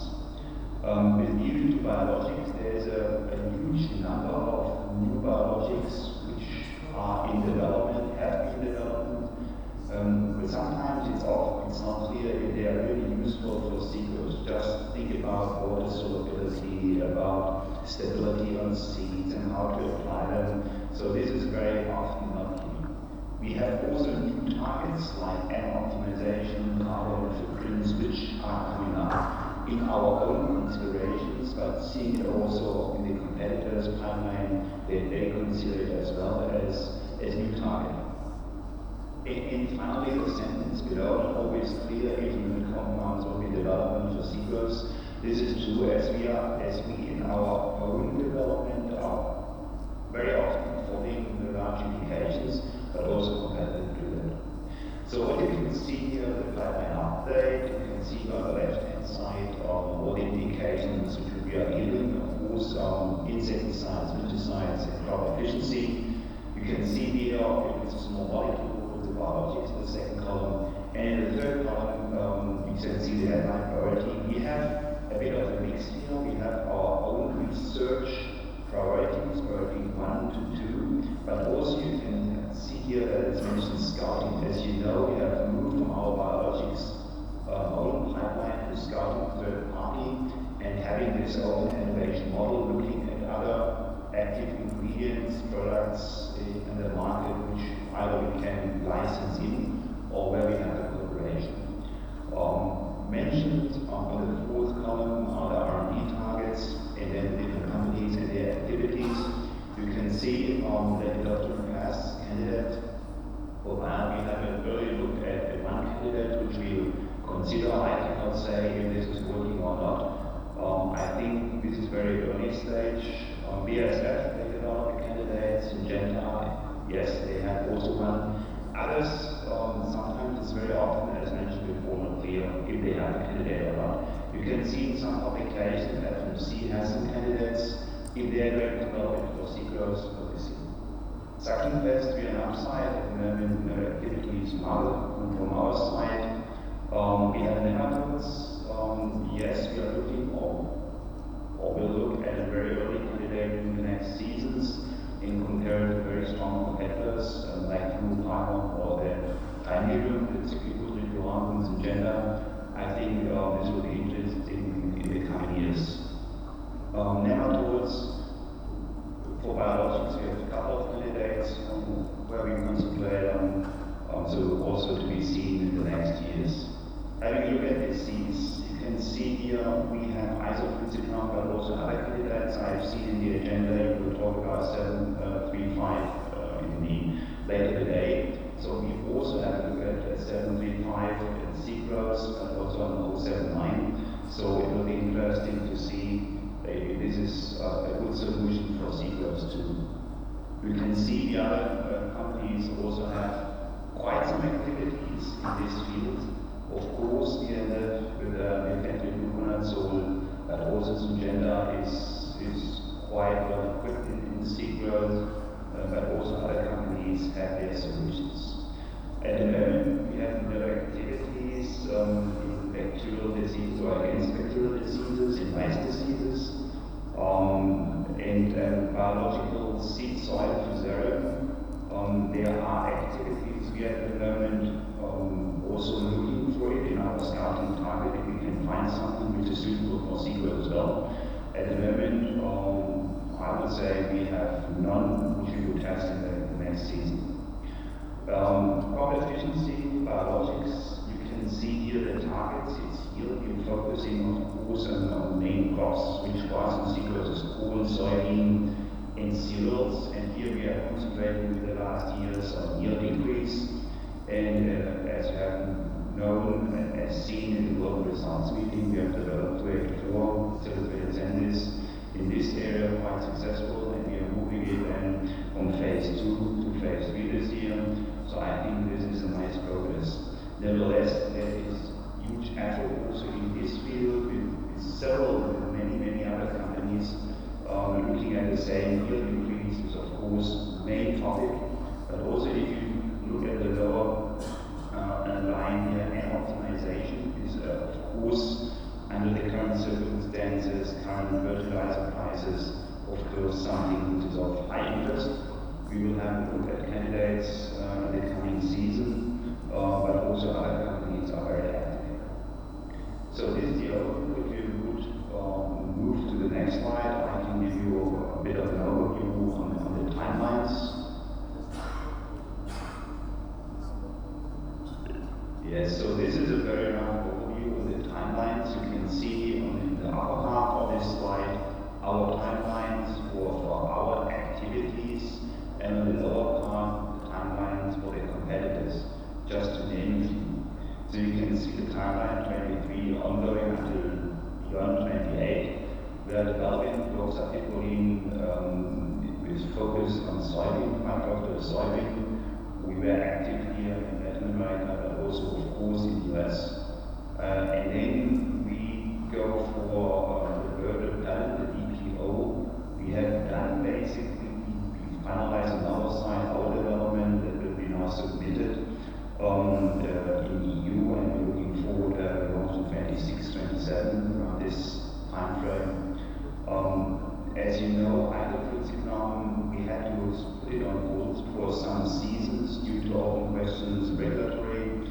We're starting now again, and we have this isoflunzicron, fluoxazole combinations for potatoes, but also other combinations. And later here in this agenda, you see other combinations, isoflunzicron, also in Asia Pacific.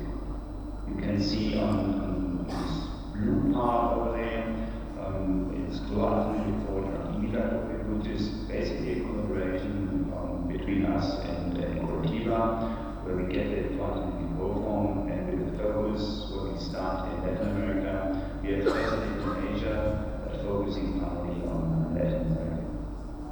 So here you can see on the right hand the block beyond 28, where we have pest management candidates, insecticides as mentioned before.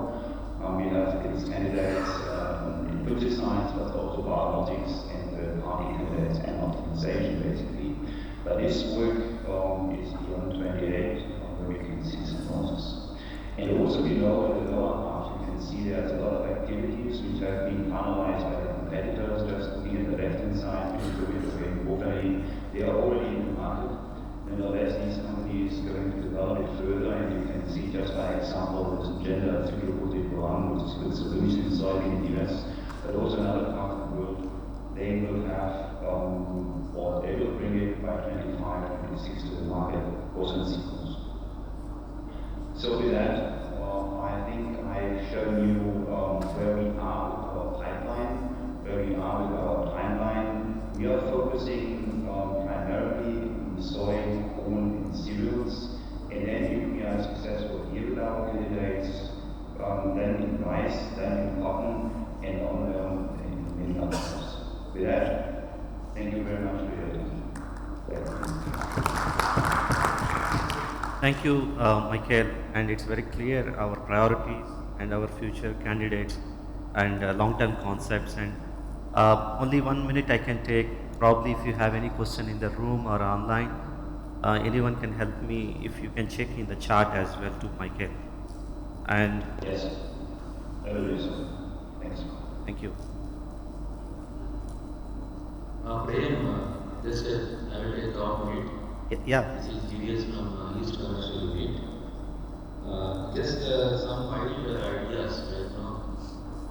Is there any kind of our strategic direction when we are just only thinking about crop production seed treatment?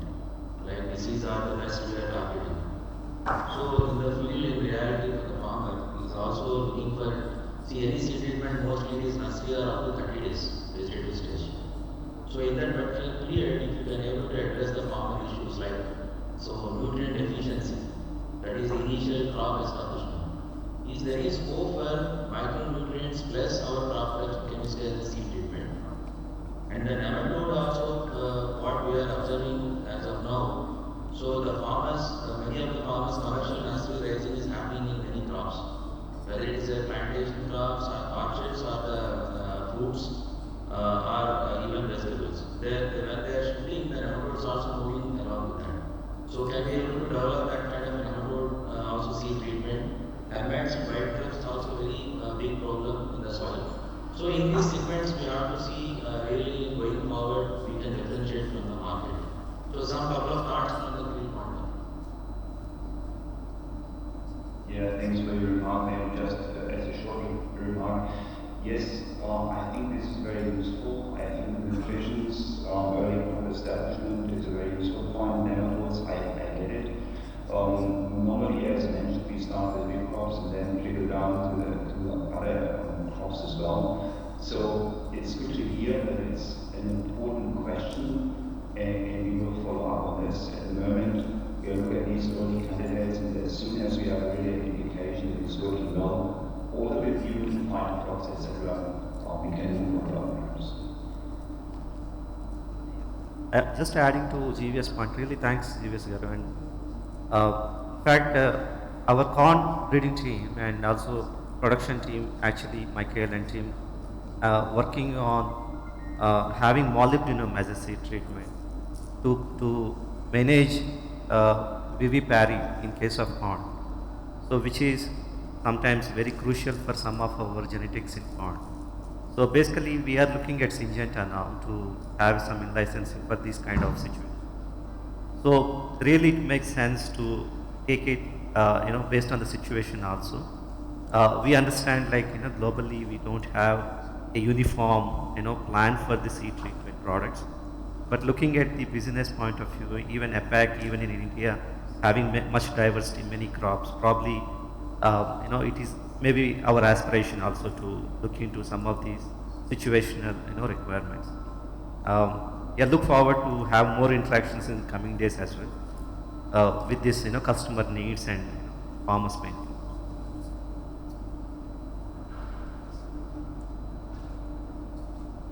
Probably now I would invite Chris from Singapore, from the region, to share us what are the overall projects for APAC as a region. Chris, over to you. Thank you, Brian. Good morning, good afternoon, colleagues. I'm Chris, Regional Agronomic Solutions Manager, taking care of seed growth, crop efficiency, crop application technology and also some digital project. So in the coming minutes, I'm going to share with you some update on seed growth and crop efficiency for the region perspective, what we did in the past, in coming years, and our focus. So this slide is actually what I used in the planning, but just to give you an overview for seed growth and crop efficiency, these two indication. If you look at seed growth, actually our big project like rice seed growth product start or realities, etc. We already finished the technical exploration activity. So for us, we more as we are exploring some opportunities. So if you look at starting from last 22 hemisphere season, we start to evaluate this isophysic prime as our civic focus, a strategic project targeting the wide crop coverage and also disease control. And we are also considering to license by cyanide to really enrich our insect management pipeline. And also we are trying to sort of optimize this rice seed growth product together with this program to really see the additional value from seed growth and to try to promote as a whole solution. So that is about the rice and celery at the end. And also a little bit some new exploration, especially the AGRH, this is a product from soy, which is targeting, it's kind of crop efficiency product, really to help the product overcome the drought, stress condition, early crop growth, bigger kind of situation. So I think this is also a good answer to GBS question that something like this we are testing, and also if you look at previously also like it's a type of nutrition product, we are also exploring on the corn and also some other crops. So that is for seed growth. So basically you see we are increasing our trials number comparing to the past two seasons. And in terms of crop efficiency, actually we have already done a lot of trials on this different efficient product in terms of improve the crop growth, bigger yield, etc. So for us, we are having less and less regional trials on this. But if you look at this year, 22 page, we are exploring a new concept, perfect match. So thinking that maybe this ambitious crop efficiency product can somehow improve the CP products field efficacy part, and this is something we want to further look at. So finally, if you go to the next slide, I will also share a little bit on the regional trials for this season. So this is the trial number for the seed growth part, and if you look at the upper part of the table, gives you trials number for different project. For ABSL, we mainly focus on project activation, where we also introduce the result data isophysic practitioners I mentioned, and also the AGRH. Actually, originally we also planned some trials for Calcin, but unfortunately, because of some reason, that trial can be initiated. But thanks to the team here, especially Kavita, is really helping us to track the samples, and hopefully we can have the trials in the coming season. And also for the, I think for IBSL, we already have a clear position in both the rice seed growth, start and stove, or realities in the past, that is why we did not plan any because of this project. So basically, we only focus on isophysic prime, and you see IBSL is really contributing to this project. Take out about 40% of the trials of this as isophysic prime mixtures. And we have a very good rate of accomplished the trials. And 80% of the trials, the data is already available for the trials happening. So thank you very much for the effort. So finally, let's move to the next slide. Just a little bit about these two projects which we are going to introduce to share the result today. For isophysic prime mixtures, I already mentioned some already. We are targeting the different crops as listed here, and we try to cover here. For example, pneumonia, as we started, these are the three main target disease we are targeting. So we want to look at the efficacy of sulfosylphide as well as other ingredients and also the measures efficacy on the disease control compared to the standard, value to different dose response, lasting, controls, effect, etc. And we need to assess it, especially for early disease infestation and efficacy. And for information, as you see, for this disease trial, we are testing sulfosylphide plus processorobin and methotrexate. And based on the result we have in the past, we see our shortage on physiological control. So we are considering replace the processorobin with some other active ingredients. But still, the result we have in the past is very preferable for our future development.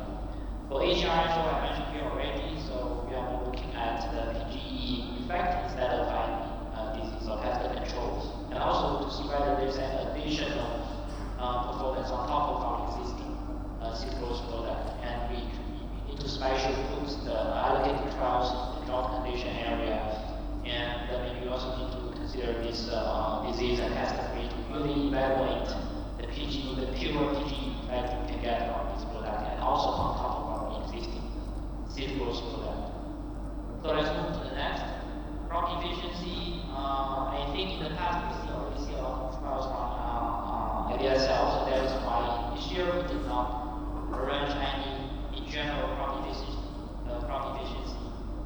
plant growth trials to ADSL. If you look at the lower part of the table, zero trials to ADSL. So we are more focusing on the perfect match CE plus CP. So we have a good number from the trial in ADSL. Very much.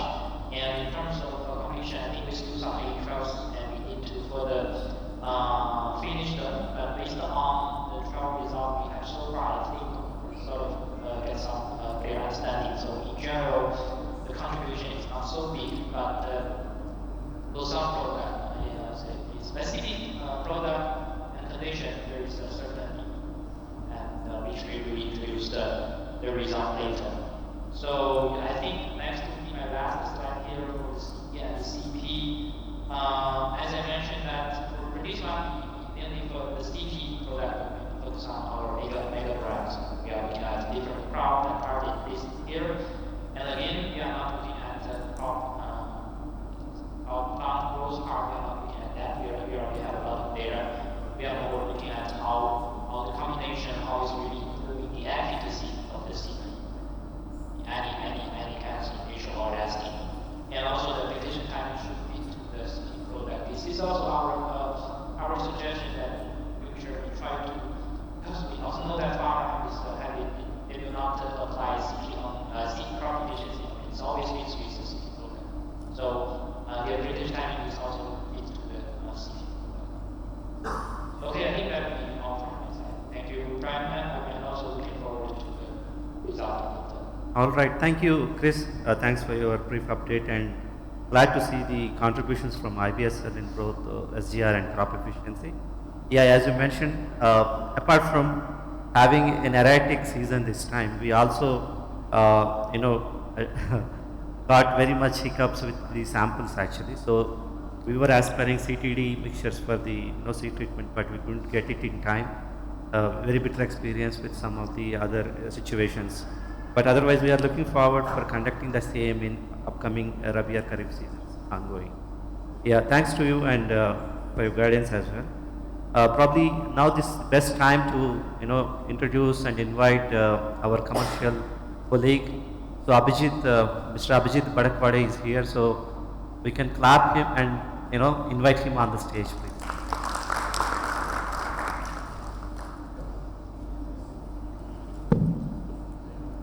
So this is a brief business snapshot for IBSL from Sydney.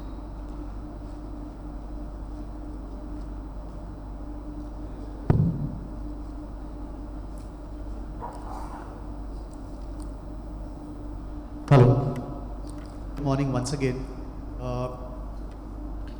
glad to once again come on the stage and present. Yesterday I was presenting insecticides along with Raghavendra. Today I would be speaking about seed growth, and I would invite Saurav also, if he has few points, or maybe he can jump in whenever he wants, because Saurav handles Gaucho and rest of the part of the seed growth is with me.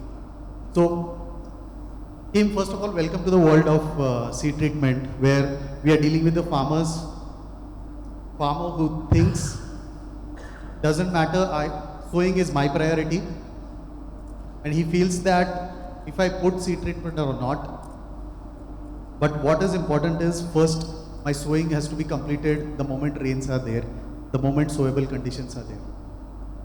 And thus what he does is he do not do the seed treatment, so that's not the priority. Now as a marketer, what are we looking at is, in future, we want him to think that seed treatment is important, and without seed treatment, if I sow, I'm really losing a value. Yeah, that's what we want him to feel, that if I don't put the seed treatment on my seeds, it is actually impacting on my economics, and thus what we want him to do is to use seed treatment, and most preferably for the seed treatment from Bayer Crop Science. And here onwards, like yesterday I talked about, we talked about insecticides, that now we talk insecticides put together as a vision or as an aspiration. It's not like sucking and lepidopteran separately. For seed treatment also, now we aspire to be a partner for the farmer for a great plant establishment, and not only focusing on the seed protection. Yeah, and that's where we feel that he would be able to see the way. With that, let me go to my next slide. So this slide speaks about how is the business happening until now. So we are at around 19% growth over last year. And if you see the key brands, the highest growth, what we are getting this year is coming out of Amisto Prime. And even though in potato geographies we have Monserine coming back, which was previously our own brand, gone to some other organization now and standing in front of us, we only have created that brand. And now we are only selling to the same customer, Amisto Prime, but of course with the additional values, and you know it very well, how the value is perceived and how the feeling is created around the brand, and thus we grow with an aggressive percentage this year. Our aspiration was still more than this, but still this year we would be close to 100 KL, and that's what the impact it gives in seed treatment when you communicate the value. Now the think, feel, do is very well said in potato, but in other crop, the think, feel, do which I was saying is not really established the way it is in potato, and that's what we want to create in future. Yep.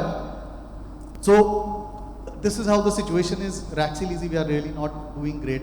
Nevertheless, overall as a category for seed treatment, we really are doing good since last 2 years, and in future, maybe in my next slide we will also see how do we grow, but it is definitely more than what India is expected to grow by 2025 as CAGR.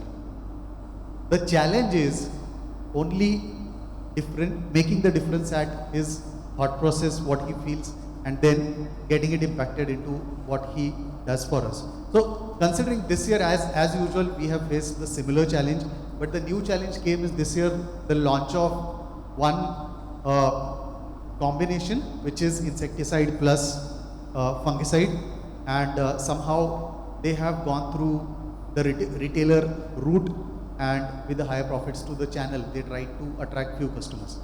At the end of the day, we are very sure that farmer goes to the place where he will see value, and this compound is sold very, very underdosed. Like if the dose was almost 10 ml per kg seed, it was sold at 2 to 3 ml per kg seed, because they wanted to make it affordable to the farmer. So they have tried to get into the habit part of it, but in seed treatment only habit won't work for long. If it has to work for long, they will have to go at 10 ml per kg, and when it comes to 10 ml per kg, they will be way costlier than us, even if we mix Gaucho with Evergold Extreme. Yeah, so we have a very good right to win in seed treatment. Now the challenge remains is the high volume of seed treatment what farmer has to do. At within a limited time. And that's where it comes that mechanization has to be increased. And as a team in marketing, we are not only looking at the product, but we are looking at the services. We are also looking at creating some machines with some startups so that the farmers who are not coming up to do seed treatment can very easily come up and do the seed treatment. So we will have to make it easy for him. Thus, he sees the value and then he continues using it, and in future he also start purchasing these machines, or a group of farmers start sharing these machines amongst each other. So the market has to grow together. It is not only buyer, but everyone grows together, and then overall market comes to a different level where we try to gain highest share amongst. Next slide. So this is how by 2025 how seed treatment business looks for us. I won't talk about the market because it is evolving, and it will evolve with new players coming in, at the same time new compounds coming in. Even maybe they are low cost, high cost, but what we want is farmer to test the real impact of seed treatment. And then what comes is, when a product has the strongest right to win, the product wins. Yep. So I'll repeat once again, seed growth market is expected to grow with a very high speed in coming days, because the spending capacity in crops like Bengal gram or soybean is increasing day by day. We have seen it already. We also see opportunity to cater the IB segment, where we would like to offer products like Evergoal Extend on cotton seed, because I myself have personally seen the value what Evergoal creates when it is applied on cotton seeds. And germination percentage is really an issue with cotton seed sellers. If we give that value to the cotton seed sellers, I think 2 to 3 rupees addition in per packet cost doesn't matter a lot, even if it is 10 rupees. But when this value is given and they have got that differentiation amongst the 1,000 others present in the market, I think that's where we can do a good volume with cotton seeds as well. So going in future, major value comes out of Evergoal Extend, because it has a broader segment to cater, as I told. Followed by, of course, Semesto Prime, because it's only north and part of central CU where we are just present. But potato is not a crop of those regions only. It's a big crop. In other geographies, we have already started spreading on. And this year in East, we are really doing a campaign, 360-degree campaign, so that we create some good base in East, and then followed by the future states like Bihar and all, where we reach. So that gives us a confidence. And it's not only the Rhizoctonia, but stem rot is also there in East, which is the latest finding, where I feel very confident that Semesto Prime will move very good in those segments. Rheatis, I'm really happy that organization like us have come up with Rheatis, and the concept which we are discussing, it gives us a feeling that we are really helping the farmer to do something different, something new, which will not only help him to do effective or efficient farming, but also save on labors, or maybe do a smart farming, if I have to tell you in short. So all in all, last but not the least, from 1.5 billion this year, we are aspiring to reach around 2.8 billion. And if the things fall in the right way for us, I think crossing 3 billion INR would not be a very big thing for us, because once this car takes on speed, this keeps on increasing only, it doesn't lose the speed because of any speed breakers in future. With that, let me thank all of you all, because it's not an easy segment to come up with the results to show the value to, first of all, marketing team, or I can say market development team. That's what you all are doing. I'm looking forward for a great journey for seed growth business, and I have just seen what future compounds are coming in. That's also great, because in crop efficiency there is good value, as Mr. Naidu was already saying. So with that, I'll stop here, but for any question and answer, I'll be available in the hall till this afternoon. Thanks a lot. Thank you, Abhijit. Saurav, if you want to say something. Yeah, sir. So Gaucho has been with us for very long time, but even today we are exploring and we are finding out new crops where we could extend it. So for example, Gaucho, we are While traditionally we used to have limited crops, now we are expanding into pulses and also trying in soybean and other crops. So seed growth, like Abhijit pointed out, has immense potential, particularly if we can extend the concept of seed growth or seed treatment, not just protecting the seed, but also helping the development of the crop itself. It has applications across, and in the first presentation, like it was shown that in terms of the insecticides in seed growth, we are not really having a big pipeline. Then, and therefore, looking at Gaucho and how do we expand Gaucho, the only insecticide led seed growth product that we have, is important. Thank you. Yeah. So with that, I think let us move into this Northern Hemisphere results review meeting. And basically, as Chris has mentioned, I am going to take us through the next 45 to 50 minutes into 3 projects. The first project is isoflurosiparum mixtures here, and we are going to see these presentations in groundnut, corn. So soybean also we tried, but let me take us through these important crops. So probably I would like to invite Chris again for taking us through this project and the product profile. Chris, you may want to briefly talk about this project for. Sure, sure. Just briefly, as I also mentioned already, so we are looking at this picture to provide the disease control, Rhizoctonia, Fusarium, and Tesium. And basically, so this is built on Rhizoctonia and some efficacy on the diseases. And we have a mechanism to take care of the Tesium. But we do see the Fusarium, we have some sort of shortage. As I mentioned, we are considering to replace the fluoxetrobin with some other active ingredients. And for the crops, we are targeting white crops, different crops, cereals, corn, canola, groundnut, peanut, soy, and chickpea, and yes, just a wide disease control product. And also, I think the target launch here will be around 22 days. So still quite far away from us, but we try to use the years to really profile understand this issue. And the next slide gives you a better overview of how we want to look at this issue. So this is like the radar map showing the efficacy on different disease control on different crops. I may not go into detail, but if you look at the yellow one, is what we are developing. So trying to cover as wide spectrum as possible and covering all the crops. But still, this is a draft version.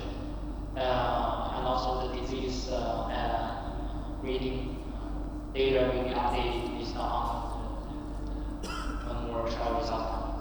So with that, I think we can move to the trial result. Sure. Thanks, Chris, for the brief introduction of this project and also the profile. Very good to see the wider crop efficacies for this 3-way, and it's very good to be here about the safety of this profile. Even we found very safe to the crops that we tested. So the specific trial program, as you already mentioned, so to check selectivity and efficacy on the selected crops, especially Aspergillus and Sclerotium in case of India, and we are also observing some of the plant growth parameters, including seedling vigor, plant height, and some of the biomass, plant biomass. Is there any significant differences when we compare with the internal and external standards? So in this project, we were trying to answer some of these questions. How is mixtures efficacy and selectivity on the targeted species, and then different AS efficacies on different targets, efficacy comparisons, especially I think we have a option to replace fluoxestrobin here with the relatively cost effective combination of trifluoxestrobin. So we have also checked with the tank mix opportunity with the trifloxystrobin. And yep, so let's briefly introduce the treatments here. So don't surprise, 11 treatments, but it's a solos and mixtures comprising. You can see isofluciparum solo, fluoxystrobin solo, then metlaxyl solo in treatment number 2, 3 and 4. And these are all 0.1 gram AI. Then trifloxystrobin in treatment number 5, as I mentioned, so it is exploratory treatment that we wanted to compare between the strobilins. And treatment number 6, 7, 8, you can see the differential dose rates for this three-way mixture ranging from 0.07 to 0.12. And treatment number 9 is the one which we are directly comparing with the fluoxystrobin with the trifloxystrobin. Then treatment number 10 is the external standard containing pyraclostrobin and thiophanate methyl with 1 gram AI. Then our internal market standard Evergolex 10. So just to brief you on the groundnut is very much important for India. You can see the top growing states from north to south and east to west, where you can see the top 5 states here, mainly situated in the western part and the southern part.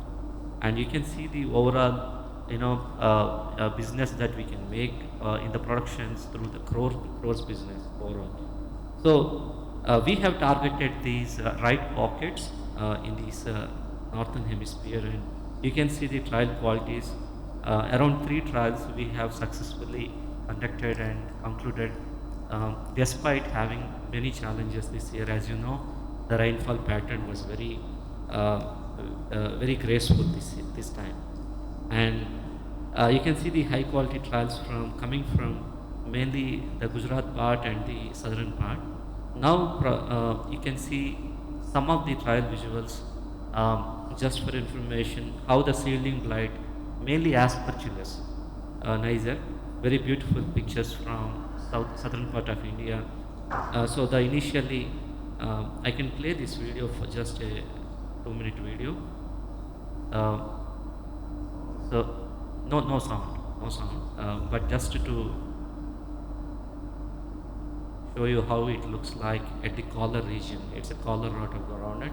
Initially it was seedling rot, then it becomes collar rot in the stage, and all are caused by the soil borne aspergillus. Yeah. So yeah, I would like to hear from the Srinivas.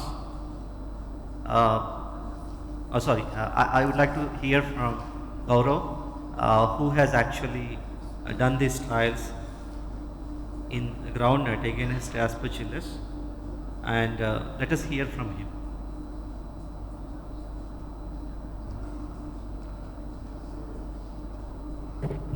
Yeah, thank you, Prem. So, as already displayed here and suggested by Prem, we have initiated this trial at 2 locations in Rajasthan and 1 in southern part of India, where Srinivas has conducted this trial. So, as the results suggested, we have different line of treatments with solo and combination, of course. So, if we talk about solo, so solo isoflucyprum at the rate of 1.1 gram AI per kg of seed is clearly better and equals to fluoxystrobin at 0.1 gram AI, which is better than trifloxy and the external standard metlaxyl. If we talk about the combination doses, so the isoflucyprum plus fluoxystrobin and metlaxyl combination at the rate of 0.125 gram AI is better than the external standard Jalora we have taken here as thiophanate methylene mixture, pyraclostrobin mixture, and it was almost at par with the internal standard Evergolex 10. If we take head-to-head comparison with the mixtures, in case of isoflucyprum plus fluoxystrobin plus metlaxyl and isoflucyprum plus trifloxy plus metlaxyl. So here also isofloxacin, buxastrobin and metlaxyl at the rate of 0.1 gram EI per kg of seed is doing better, slightly better or equals to isofloxacin plus trifloxystrobin mixtures. So thank you. Yeah, thanks, Gaurav. So basically, the solos clearly it was giving isofluciferum is the one which is largely driving this efficacy, and we could see in terms of PGE parameters. Sorry for the cluster of the information here in these slides, but this box plots graphs shows you on the germination patterns, especially if you concentrate in the treatment number 9, that is the mixture with 0.12 here. The germination percentages were better than even Evergoal extend in the end. And if you compare with the plant height also, the consistencies at 28 days after sowing was really good in case of this three-way mixture.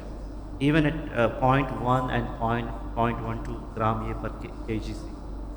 And if you see the other parameters including root length at 28 days and then plant biomass as well, there is a differential response with the dose rates and as well as the three ways and solos here. And if you compare with the Xelora here, pyraclostrobin and mixture, definitely the performance is really awesome, even at these high moisture conditions. Just to give you a glance of the performance at 28 days, you can see the total biomass from T6 to T9, and these are the three-way mixtures, and T11 was the Evergoal extent, T10 was the competition here, and T2 to T5 are the solos. So clearly there is a differential and significant improvement phenotypically as well.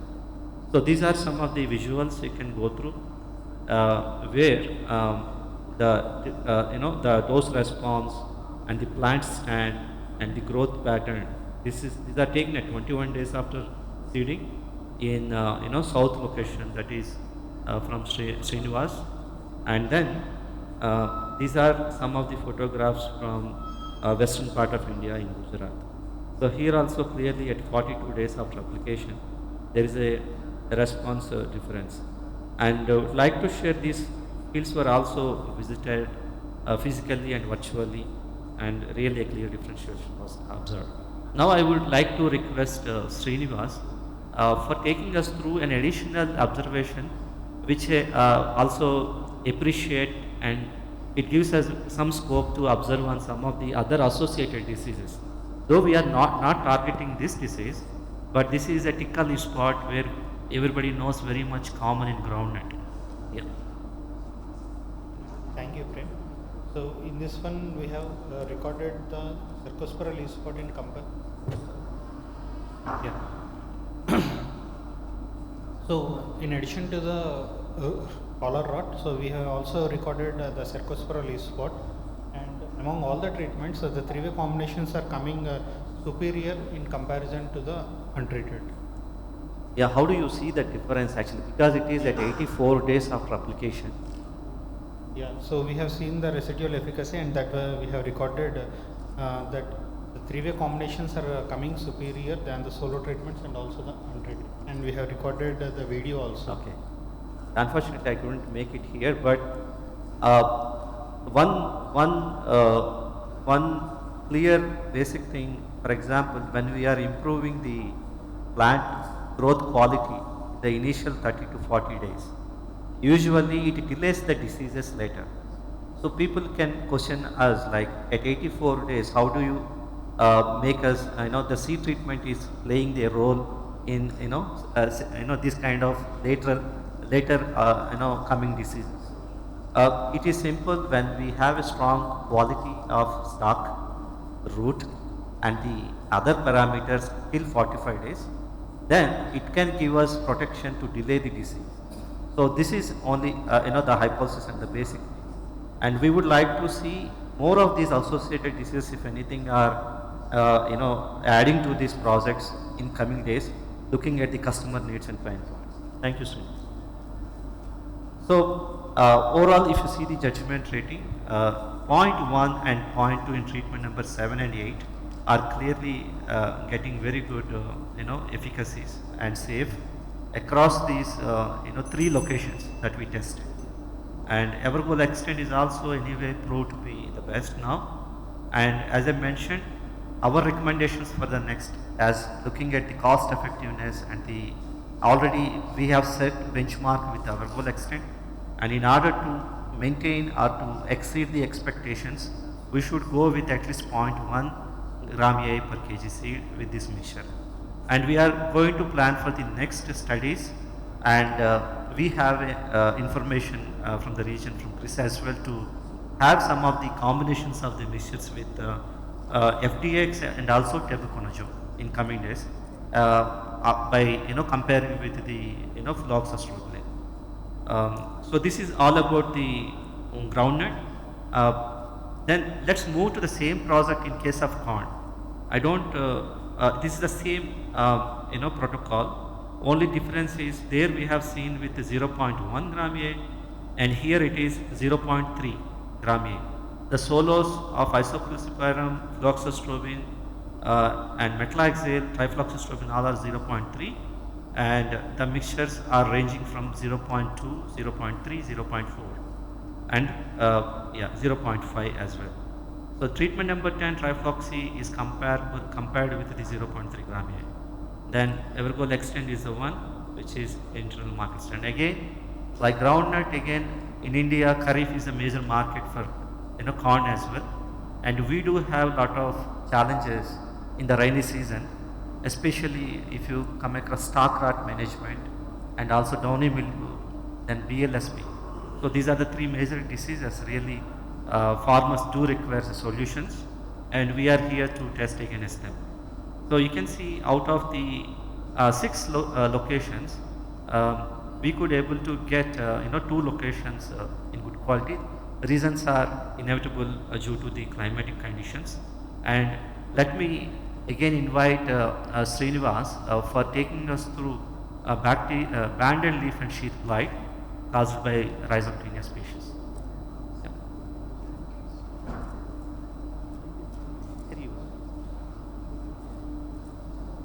So when we talk about this crop, so initially we have initiated this one for the stalk rot. Thank you, Ratish, for giving us the sick plot also. But because of these unfavorable weather conditions of continuous rains, instead of the stalk rot, we got banded leaf and sheath blight. And among all the treatments, the disease was not appeared up to 60 days. But because of the continuous rains, within a short period of 14 days, we could see almost 60% disease incidence and the severity also. 100% disease incidence and 60% severity. And in this severity also, we have seen a good contribution from the 3-way mixtures in comparison to the solo treatments. And in comparison to the seed treatment, there should be a foliar application in addition to the 3-way mixtures, so that it can definitely go for the good management of the disease in that severe conditions. Thank you. Yeah, thanks. And it's a good note that we targeted for this stalk rot and we observed Rhizoctonia again. Of course, this is a target for this mixture as well. And BLSP, as everybody knows, that it comes actually after flowering, after 55-60 days. And as I mentioned my comment earlier, again having a good quality stock that is coming from seed treatment can delay the diseases.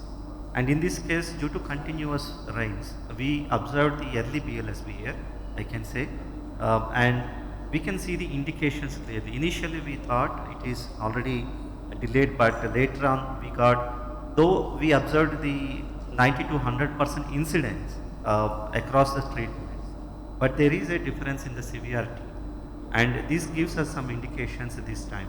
And clearly you can see, especially in the 70 days after application and 77, there is a differences among the different doses that we targeted between 0.2 to 0.5. And if you compare with the trifloxestrobin again at 0.3, it is almost at par with the 0. Or even slightly better actually, I can say, from treatment number 7, between treatment number 7 and treatment number 10, trifloxy was giving actually, comparably better, results in terms of, yeah, though this level of, efficacy may not be significant for the farmer point of view, but it gives some indication. So probably we would like to check again in a good season. Now I would like to invite Vinayaka for taking us to the next target, Pernosclerospora medis, causing downy mildew in corn.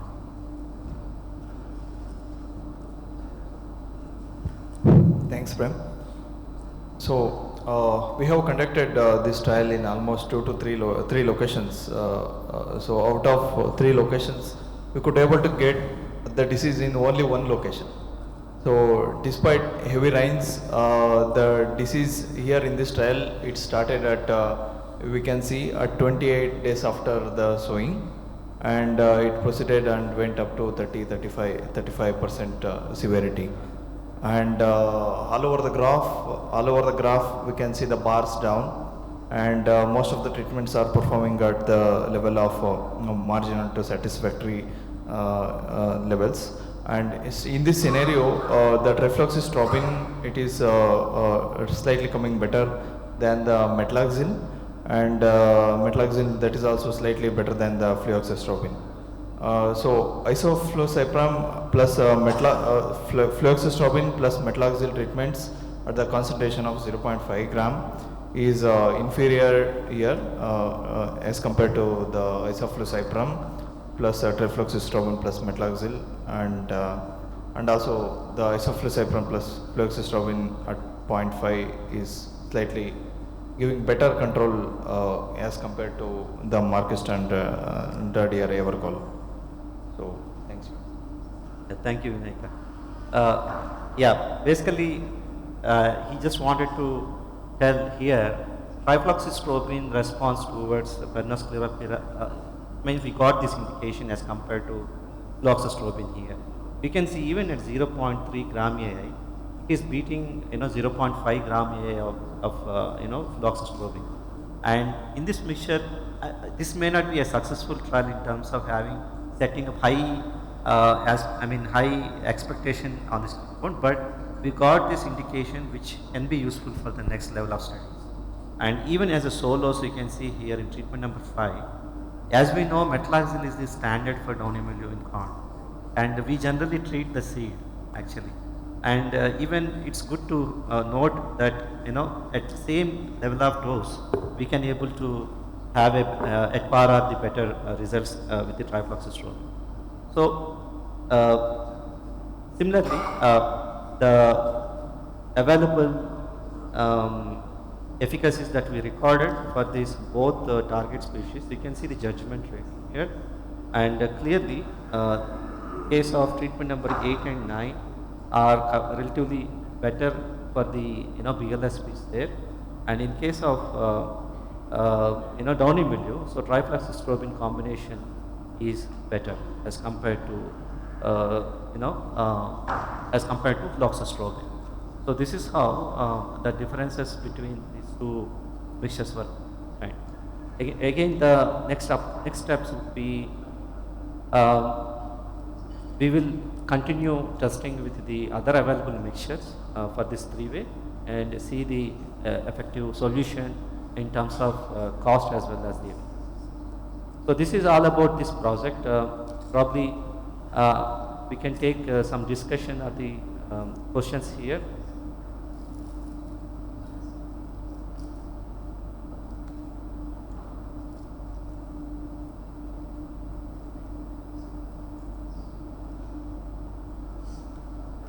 Okay.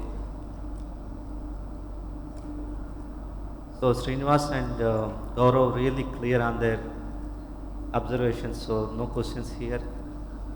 So probably then we can move to the any questions in chat probably.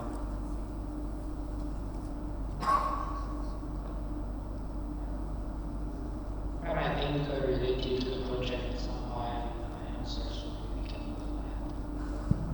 But should we look at it as a program approach? Seed growth followed by a foliar, where the performance is not catching up with what we are looking. when you're saying future trial setup you want, you again want to look into same set of treatments or a program approach to deliver what a farmer require. Sure, Mike. This is also our tailored solution approach. In fact, we have one program where seed treatment followed by foliar for the commercials. So since this is first year in corn, we wanted to set up for the initial seed. Then we will definitely go for foliar followed. And it is not so easy, of course, for corn in case because most of the diseases, including stalk rot, ALSP, comes post-flowering stage, and it's really challenging to observe. Probably we can have a blanket sprays over the diseases so that we can at least give some recommendations how the seed treatment doses or the chemistries are giving the response. So that's how we can do it. Okay. Probably the other new project for India is under crop efficiency program, also sorry, for the SGR program, Solve Agro. Again, I would like to request Chris to take us through the project first, the background. Sure. As you see, this is a third-party product from Solvay. So we are sort of evaluating the performance and trying to license it. And we are focusing on corn. This is a plant growth effect product, sort of a stimulant which we do not target disease or pest potential, but more are targeting on the to overcome stress conditions, especially the drought condition. So we will see the seedling bigger and also compare our existing seed growth product because we know somehow there is also plant growth effect of our existing insecticide, fungicide seed growth product. But if this product, this AGRHO product can provide additional on top of that, that could be a good value for us that we need to evaluate. I think that is some information from my side. Yeah, thanks. And clearly, this product, as you said, to optimize the water and nutrient supply in the root zone, meaning the rain-fed corn, especially in India or in APAC, I would say, where much of our corn grows in the rainy season. And this probably a game changer also if we can get some very good drought tolerance to the crop. So we still have many acreages that are even having many dry spells actually. And this season is a very erratic season, but we still have those areas. And we are looking forward to conduct more trials for this project as well. So this season, with this protocol of 11 treatments where you can see the solo agro boost in treatment number 2 and 3 with 0.06, 0.1 gram per kg seed. Then we try to combine with the existing insecticide and fungicide products. Along with them, we mixed, for example, treatment number 4 is with Gaucho 3 gram AA and 0.06 gram of agro. Then treatment number 5 is again 0.66 gram AA of agros, then Evergold Extend. Then treatment number 5 is again Evergold Extend with Agros Boost. There is a different change of the dose rates here. Then treatment number 6 is Gaucho, Evergold Extend and the Agro Boost. 7 is Evergold Extend and Gaucho solo without any 8 Evergold Extend solo. Then and Nurse Seed. Again, Nurse Seed is one where is a it is a foliar spray actually. Then treatment number 9 is Nurse Seed and Gaucho. Treatment number 10 is Nurse Seed and Evergold Extend. Then treatment number 11 is Nurse Seed and Evergold Extend. So it looks little combination of both Gaucho and Evergold Extend and with the Agro Boost as a solo. just to give you a glimpse of these projects, mainly because the rainfall, soil moisture should be low for this project to ascertain the value of agro boost that we are talking about. So that's how we could able to capture the rainfall, thanks to Chris again for supporting this. And here, out of the 4 trials that we have planted, and again there are 2 trials that we could see some indications in eastern part of Raigad region, and again in the western part, central part of India. So the first location in the bottom, the bar graph along with, so this is from central part of India, and the lower part is from the Raigad area, where you can see at least there is a little reduction in that time zone of the planting season in the month of September, August, September. So we really don't have much information on the efficacy, but we observed some of the PGE effects here. So clearly you can see the technique. Yeah. You can see here the Zolos here, Gaucho, then Evergoal Extend and Nurse. So these 3 are the solos here, and if you compare in the right side for the Nurse seed plus Gaucho was better than the left side Agro Boost plus Gaucho. So the combination of this new product that we received late this year sample, so the Gaucho combination with the Nurse seed was giving better response, whereas if you compare with the Evergoal, so Evergoal and Agro's combination was giving some indications over here.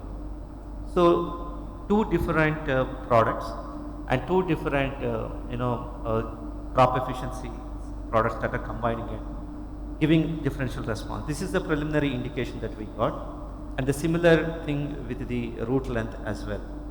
So this is a very brief information that we could get out of these locations. Even we wanted to confirm this response and performance in coming days, mainly in a better season and better markets across. So that's only a brief information from this project.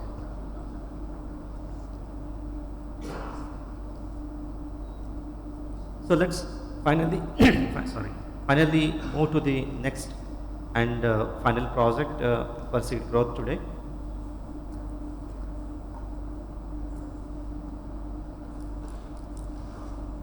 Yeah. So as already Chris was mentioning about the opportunities that we have with our brands in both insecticides and fungicides, and how best we can combine these crop efficiency products with these CP products and generate some more additional value to enhance the efficacy first, and also to give some PG effect in terms of crop health nature. So probably with that brief note, in order to check this efficacy versus crop protection solo application, we have initiated some more projects in different crops, and we wanted to check the synergy on the PGE effect, such as crop efficiency plus Luna on the flower power kind of slogan. Then check PGE effect from also Phytoco, which is nurse seed, which we received late in some of the crop we have tested, and let's see how the performance. This is 6 treatment project with the in cotton whitefly. Though it was little delayed application, as because the first set of whitefly population was reached, and we could try to receive the sample as soon as possible. But once we got the sample, we have given in the next cycle of whitefly, which is slightly delayed. And here you can see our ambition family, ambition complete, were compared with the nurse spray here, and along with the Movento as one of our brand for whitefly, we have given 2 applications with the same dose of Movento at 75 gram A, and with the 2 doses of nurse spray. So 150 ml per hectare and 200 ml per hectare. So let's see. So this is in the north conditions we have tried, where you all know whitefly is very hectic and major in north. So clearly, if you see in the treatment number 4, the Movento's overall efficacy, this is adults, whitefly adults, and we have taken 7 and 14 days after 2 applications, and there is no much difference of this, and there is no phyto as well. Whereas if you come to the nymphs population, there is a good indications for the Movento actually. So in this season, we could only observe the synergy of these 2 products. There is no problem and no phyto as well. However, there is no incremental efficacies. So then come to the there is a little indication on the yields. So this is how we wanted to look into the PCE effect of our crop efficiency products. So please compare the first bars with the next, for each respective treatment, and second bar for the respective treatments. So meaning bowl versus bowl in each treatment and yield versus yield for each treatment. Then you can see here percent relative growth of bowl and yield observed in all crop efficiency combinations when you compared with the solo in treatment number 4, and nurse seed plus at 200 ml per hectare, which is the last one, was better than ambition complete, which is also again better than ambition plus Movento. So overall there is a incremental yield, and we will try to look at this indication and study more in coming days with the whole weight actually. So because we have seen there is no efficacy, but there is a little indication that we are getting in terms of whole weight. So we have collected this data. Unfortunately, we will try to correlate that whole weights versus this crop yield. But this is again one indication that we can observe. And I'm going into chili here. Again, this is one probably Ratish has actually summarized in the last annual development conference, but I took liberty to present again to just show you how CE plus CP can give us a scope for next business value proposition. So again here, Luna experience was compared with the Ambition family, and then we couldn't do this with the nurse seed here. So Ambition is here, and 3 locations are mainly coming from Raigad and Karnataka and central part of India. So you can see these are the same slides in tomato last year against late flight of potato.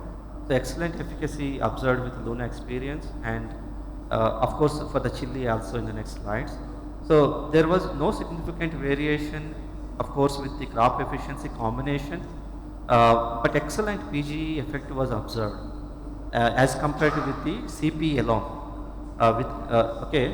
And you can see here the first picking, the photographs where the damaged fruits by this early late blight you can observe in untreated, and if you compare with the Ambition and Ambition algae combinations, clearly there is an improvement in the fruit quality, and also the yield levels at the first picking, definitely highest yields with the Ambition family as compared to the solo Luna experience. So we will try to extend this program for the phytocos as well, and similar observations for chili powder mildew. And here also, like in tomato, there was a very good indications with the Ambition. So overall, if you see Luna experience, disease control was excellent, and when we add Ambition or any crop efficiency products, it is clearly giving us plant PGE effects and also some of the yield growth. So we would like to experience the similar things in the next coming seasons as a way forward.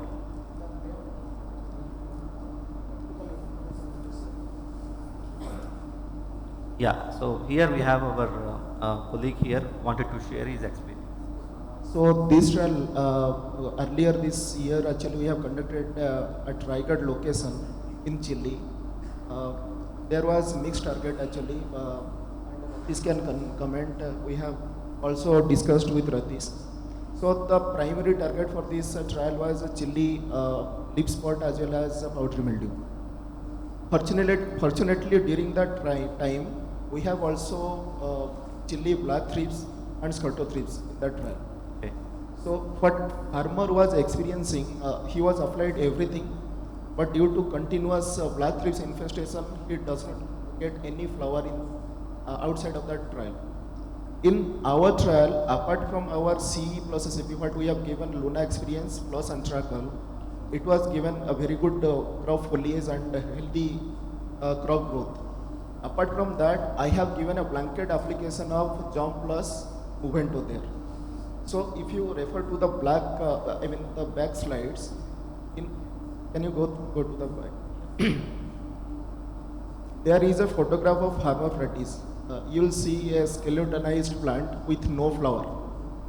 But instead in our untreated, due to the blanket application of Movento and Jump, you can see some of the flowers.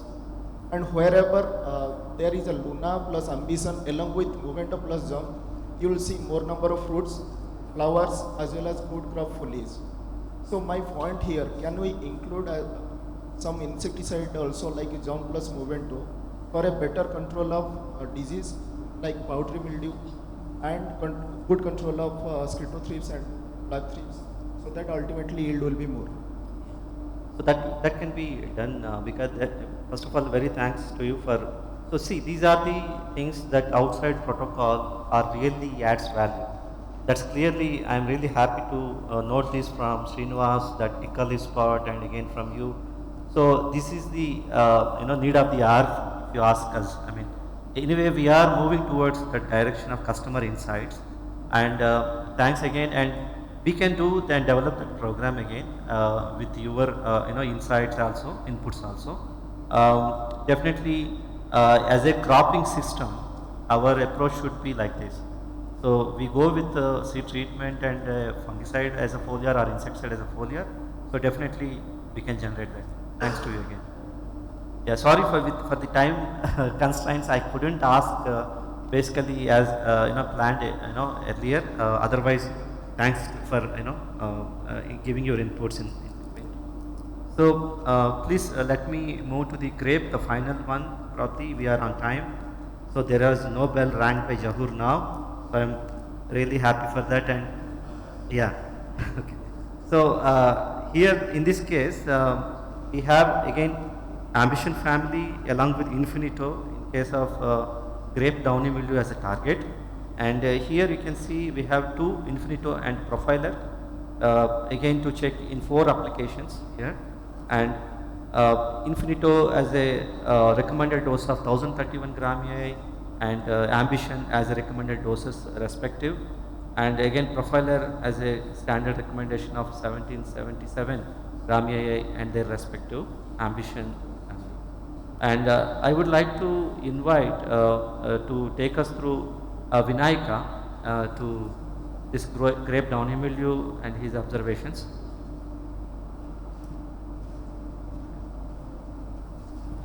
Yeah, thanks Prem for briefing the treatments. So we have done this trial in 2 locations at surrounding the Bangalore. One in Bangalore Blue, and another one is the Dilkush, that's table grapes and also the wine grapes. So in untreated, what we can see here is the severity on the bunches. It is going up to 65%, and what we can understand from this graph is that so the solo Infinito treatment on an average it is providing around 70-75%. And with the addition of Ambition Algae and Ambition Complete, all these treatments with the Infinito, still it's giving 70-75%. So the same trend with the Profiler, only difference is that the efficacy it is still on somewhat higher side, around 15-20% on an average. And with the addition of Ambition Algae and Ambition Complete to the Profiler treatment, still it's providing 90-95%. So finally, in a nutshell, what we can take out from this slide is that no additional PG effects or yield benefits we are getting from the C plus CP combination, and also there was no phytotoxicity issues observed. Thank you. Can we able to collect the grape quality, grape yield? Yeah. Also. And okay, thank you. We observed this Infinito. We are now, trying on the grapes. So initial indication was Infinito was, apart from grape, should be used for other oomycetes like cucurbit, maybe potato, or maybe your tomato, vegetables. But now we are conducting this trial in grapes. Do we have some, indication or some kind of a clarity from the global team that can we go for Infinito in the grapes? Yeah. So locally, what I have observed is that the widely farmers are already using the Infinito, and they are getting some good efficacy. Yeah. Actually, I would like to add one point here. So why Infinito come into the picture for controlling the downy mildew is because of the downy mildew symptoms happening in a later stage. During fruiting stage, nobody will go with this powder formulation. That time, most of the farmers are using this Infinito as a liquid formulation, which will not give any kind of spot or any kind of impressions on the berries. So not by exported, but most of the farmer from this Sangli part, they are using this Infinito for controlling the downy mildew in a later stage. That's why this testing is coming to the picture. I agree with you that that liquid formulation having its own advantage, and that's why we are also a bit optimistic that we should get the clearance from the global about applying Infinito at least on the non-export grapes. So at this moment we didn't get any kind of a signal from there, but as a FS in the area of FS, is there any kind of development is happening that we are getting any clearance from the global team? That is what my question is. I understood that efficacy and all these things is very much there. I'm agreeing with that, and whatever the SC formulation and all these things, we are having advantage, but we are not allowed to take this product in the grapes. So that's where we got stuck. Yeah. Thanks. Now by seeing this trial, we seen some kind of positive claim. So I just want to confirm that is there any something happening, development happening or not? Yeah. So thanks, first of all, Sangram and Vinayaka for trying to answer it. But the farmer, practices. We note this question actually. To be frank, I would like to also discuss the global team. So if Chris or Ganesh, do you have any information on Infinito usage in grape downy mildew? Is there any instructions that we can have? Is Ganesh is in line?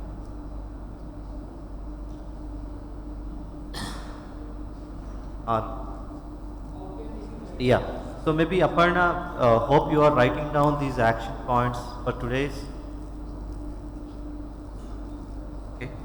Yeah. Maybe Nilesh, you can write this question and this action point. Aparna is there? Let's see. Yeah. Yeah. But these are either, thanks for that.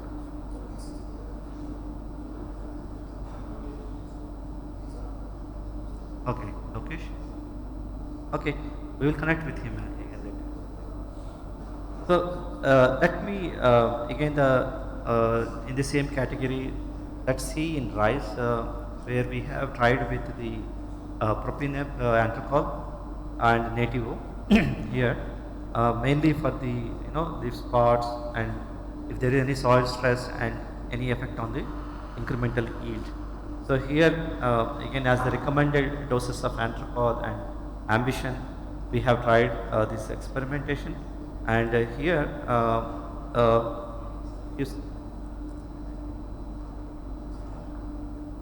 so two locations we have tried So unfortunately, we could be able to get one location, and we can hear from Ambika here in brief.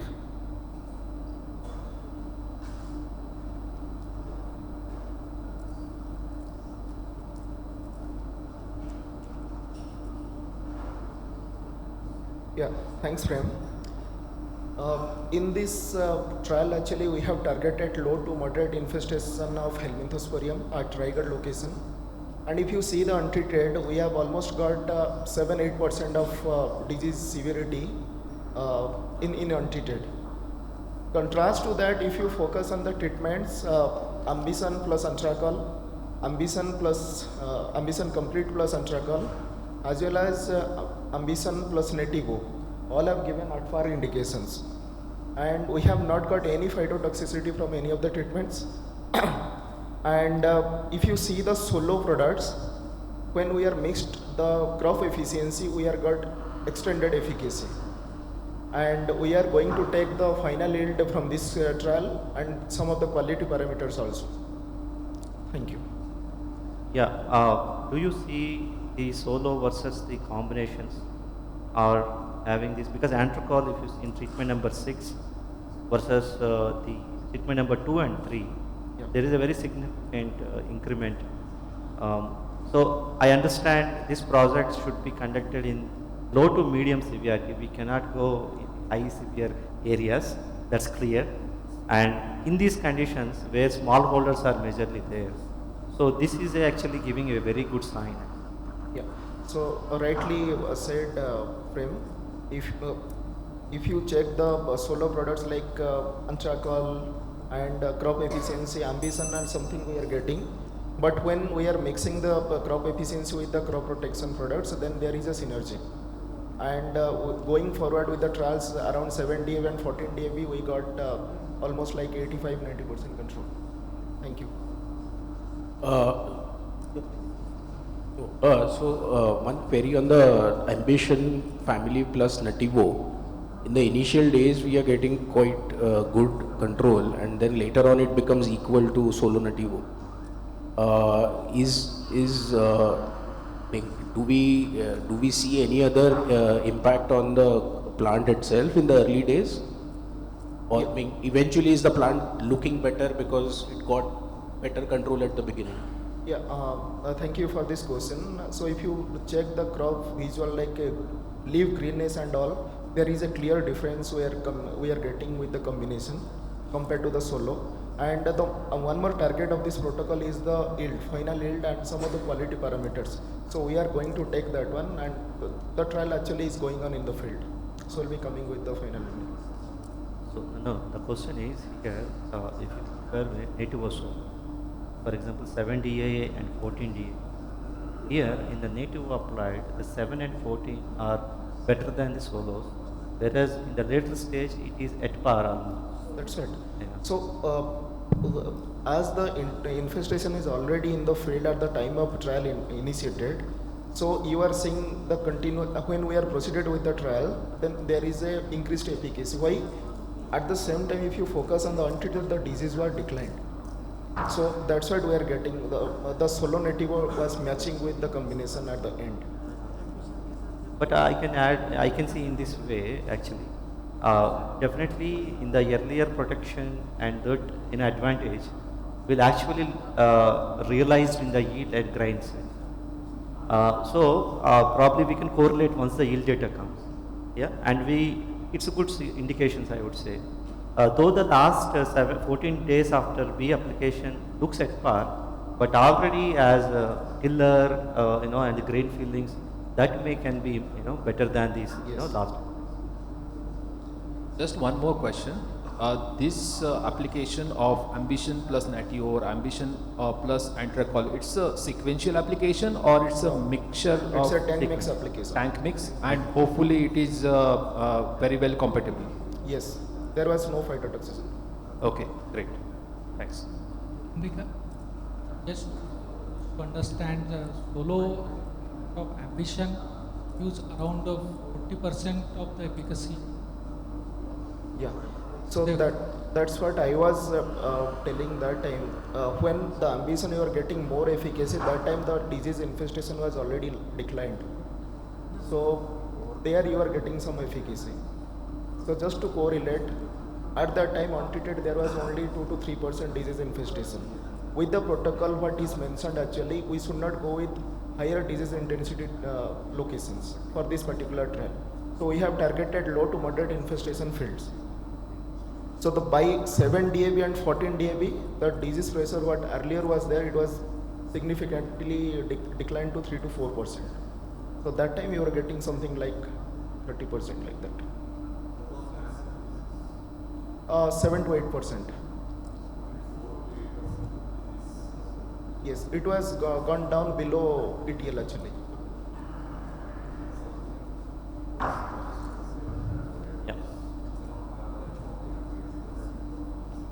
Yes.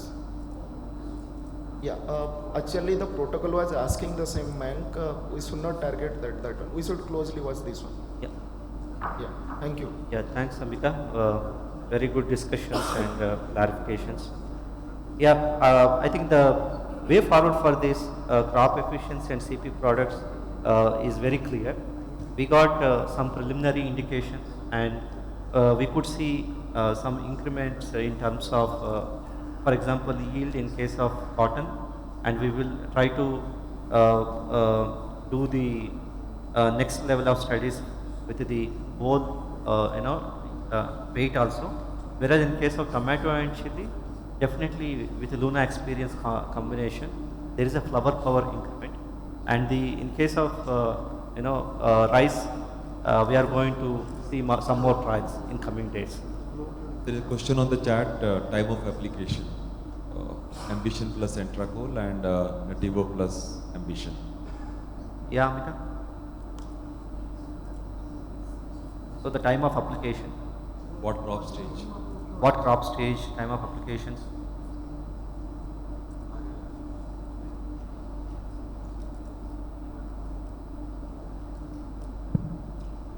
It was early putting stage.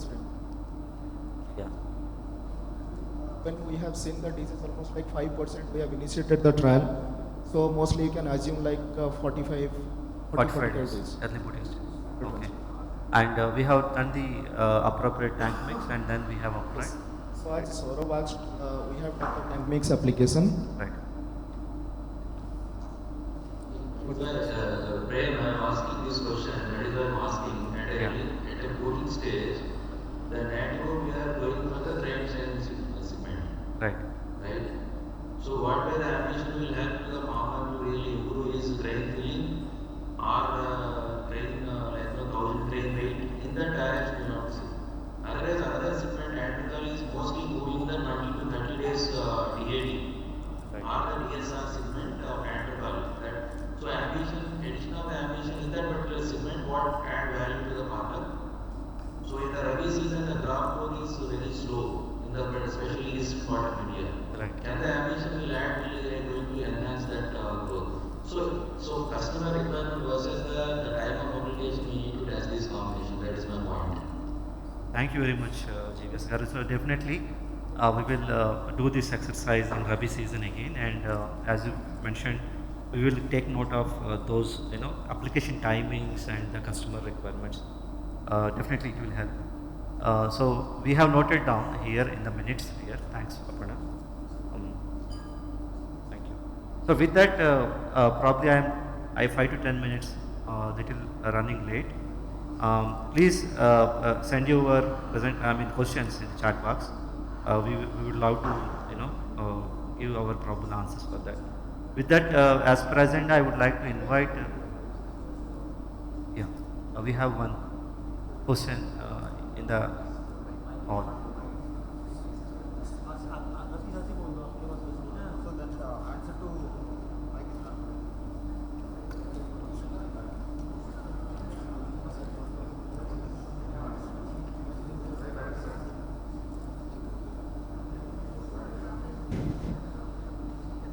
Just to add GVS question on the ambition value addition, yes, we have very well defined, and we did the experimentation, and definitely it increased the 1000 grain weight. as well as whenever we have the stress conditions, we demonstrated in different crops across APAC. So it is already very well defined. Maybe the value addition of the combination can be checked again. Yeah, thanks, Rakesh. Yeah, we will definitely look at our past data and also other country experience. And Because even we did in India as well as Bangladesh, both countries, the similar results wherever we have the stress condition, good tillering from starting, as well as a good panicle set and 1000 grain weight and yield. That is very well defined. yeah, now it's time for registration updates from Vijay. Please.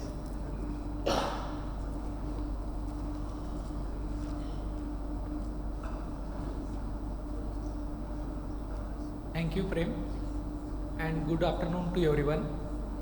I will take you through the bioefficacy data generation updates on crop efficacy, seed growth, and disease management. The highlights of the presentations are achievements in 2022. This year we have initiated 485 bioefficacy trials at state agriculture universities and central institutes, which includes 150 fungicide trials, 45 crop efficiency, and 15 are the seed growth trials. In addition to this, we have also initiated 54 drone crop safety studies in fungicide, and the number is 21.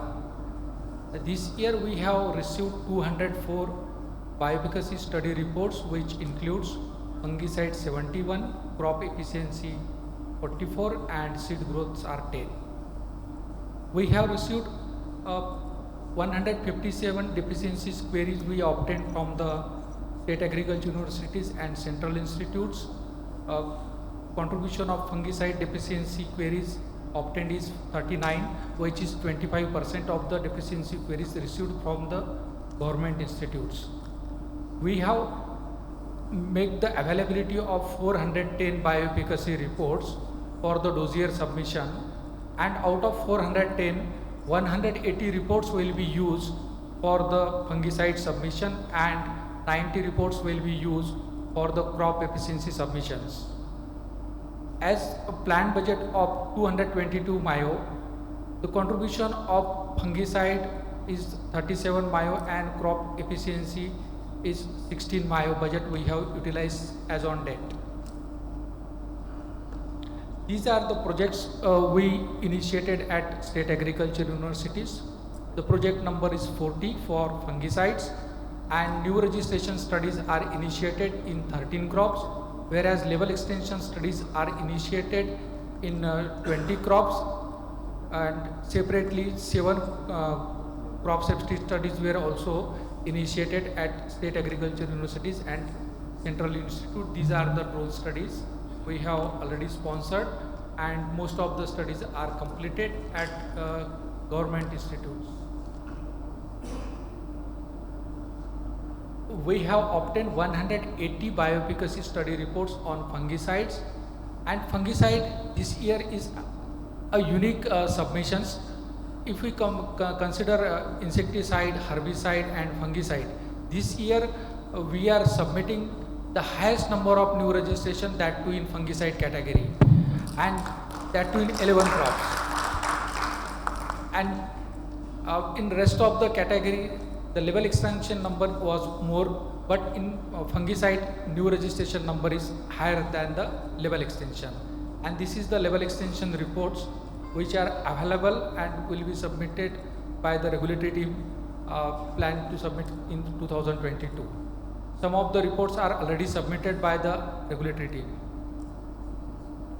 And this is the list of the deficiencies queries we obtained from the state agriculture universities, and all the reports, deficiency reports we have obtained within the 60 days time frame from the queries raised by the regulators.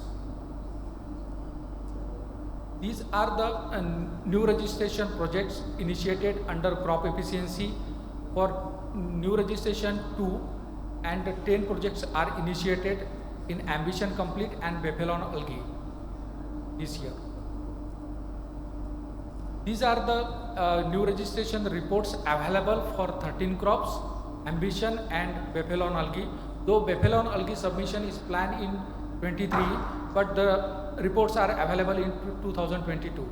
So thanks to entire FTO team manager for obtaining 1 quarter before the submission timelines.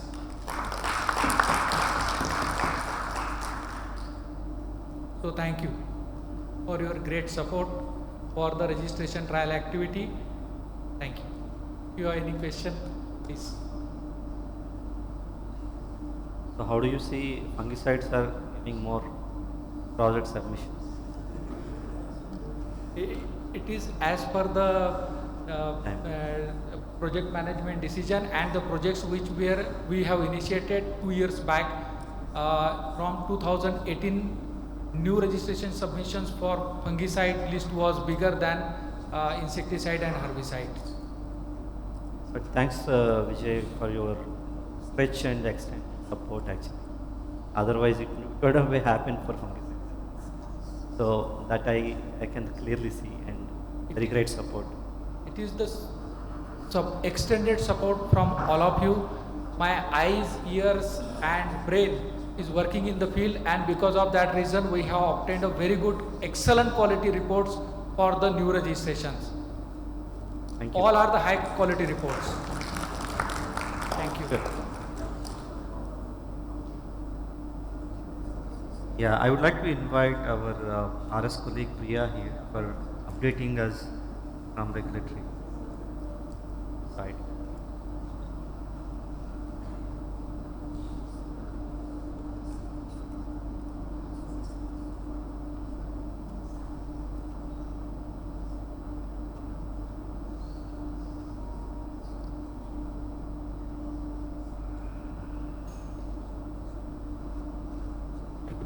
Good afternoon, everyone, and this is Priya Gaude again presenting before you the regulatory updates on seed growth for IBSL.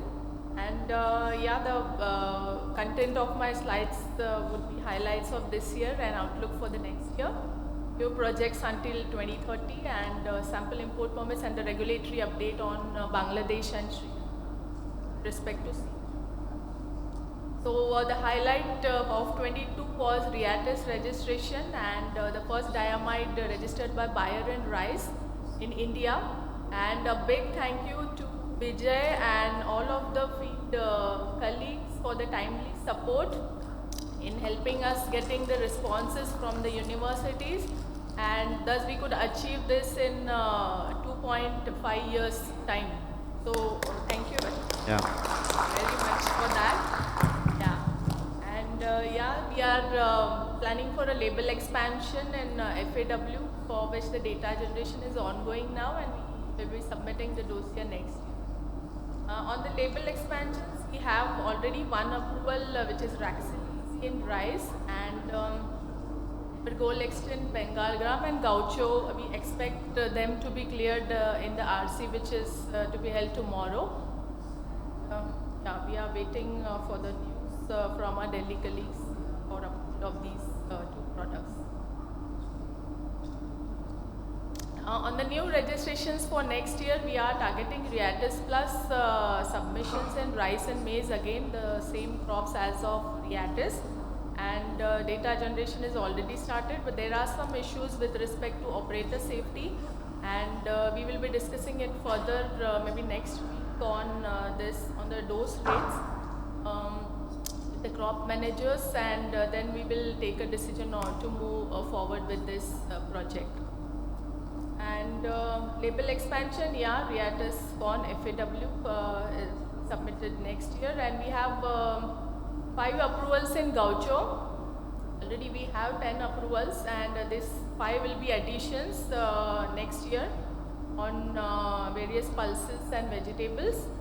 Raxil Easy again, Karnal we expect this next year, and Evergold Extend rice also next year.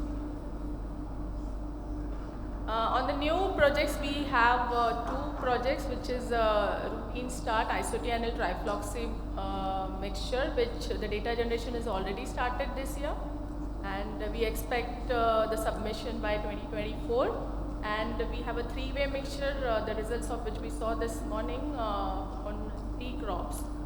And on label expansion, yeah, MS2 prime rice and even will extend on wheat. So data generation for this has already started and expect them to submit it. And the sample import permits, this were the permits which we obtained mainly for in-house trial support as well as registration data generation. For Bangladesh, we have 4 projects this year, and out of which MS2 Prime in rice is already submitted. The efficacy trials are ongoing in Bangladesh. And for Gaucho and Riatis, we are targeting December as a submission, depends on the SubPITAC meeting. And again, isotianol mixture, which we expect to be submitted in 2020.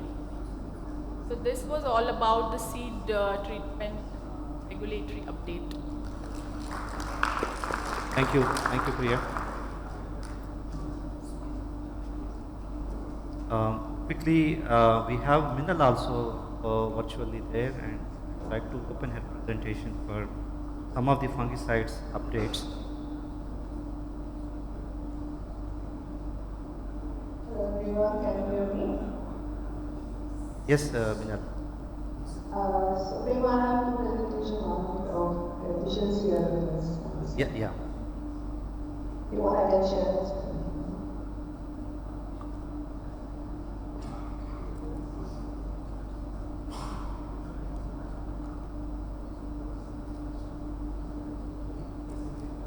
Allow me a minute.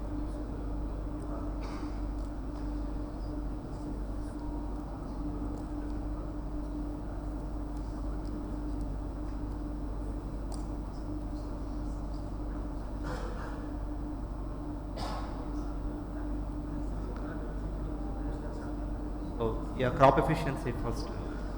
Yeah, sure. So, good morning and good afternoon everyone. So I couldn't come unfortunately to be with you this time because as Vijay said, our submission we have to complete before December. So next slide please. So briefly tell you about what's happening with the crop efficiency products in IBSL. To start with, we cover India ambition. We have submitted our provisional registration in December of 2021. And we had, as per the regulation, we had to take the approval last year itself. But with a lot of advocacy, the government, this date was extended, which meant, is that we could sell our product, continue selling our product till 31st of March 2023. The provisional registration is still under scrutiny. However, there is a requirement of 3 years of sales data, which before the issue of the gazette, which is where we are little bit not having that 3 years of sales data as per the gazette information. We are having 20 financial year and we are advocating that this may be accepted. So we are still working on it. However, in the meantime, we have submitted our full registration those year with 7 crops. We had a target of 12, but we still have some crops to be submitted, which are total potato we have already received in the past month data. And however, we are still awaiting some reports for tomato, maize and tea. And once we get all that data of the balance crop, we will submit the balance data in December.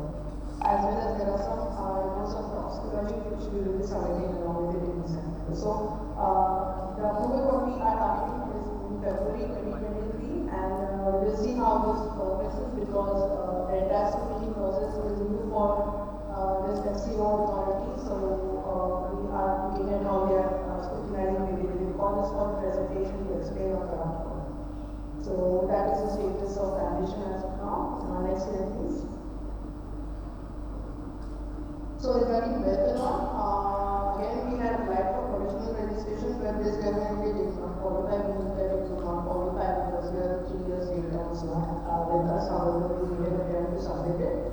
Simultaneously, we are also working for full registration, and we expect to receive the data in December as Vijay had said, and in the early first quarter we will be submitting this year. And we expect this to be approval in the third quarter with 24. Here we have trying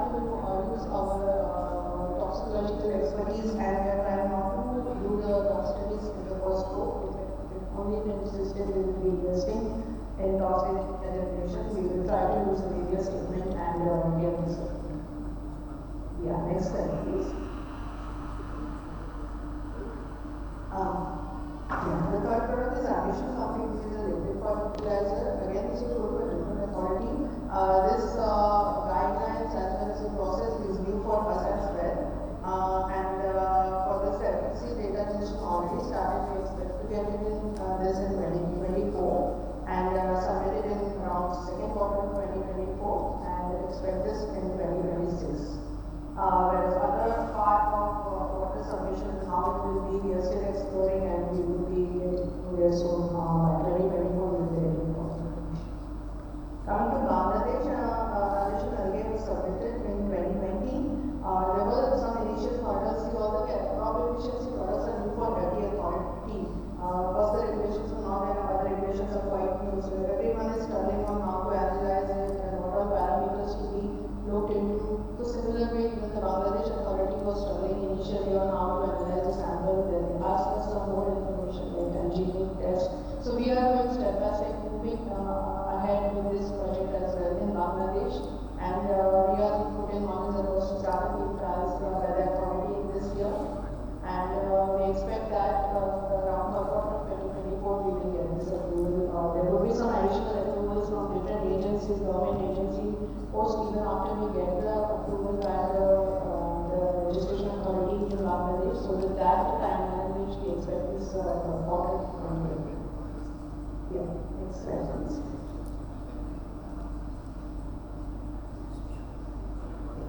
Coming to Sri Lanka, Clipper is already registered in Sri Lanka as a provisional registration for 1 year, which we expect that it will get extended after that. Ambition something again is a different regulation. Here only the bioequivalency studies are done by the authority, and after that it is allowed for commercialization. So we have got this study completed thanks to Purijala and all his efforts in spite of the difficulties we all know in Sri Lanka. So Clipper and Ambition was a great achievement from Sri Lanka. We heard of something very positive. So really thanks Purijala for this news. And the commercialization is now allowed for this purpose. Ambition activator, however, is kept on hold because there was some parameter of microorganism which is not expected. There is some tolerance limit, but as per the analysis, this tolerance limit was very stringent and it was not passing through. So as of now, this project we have kept it on hold.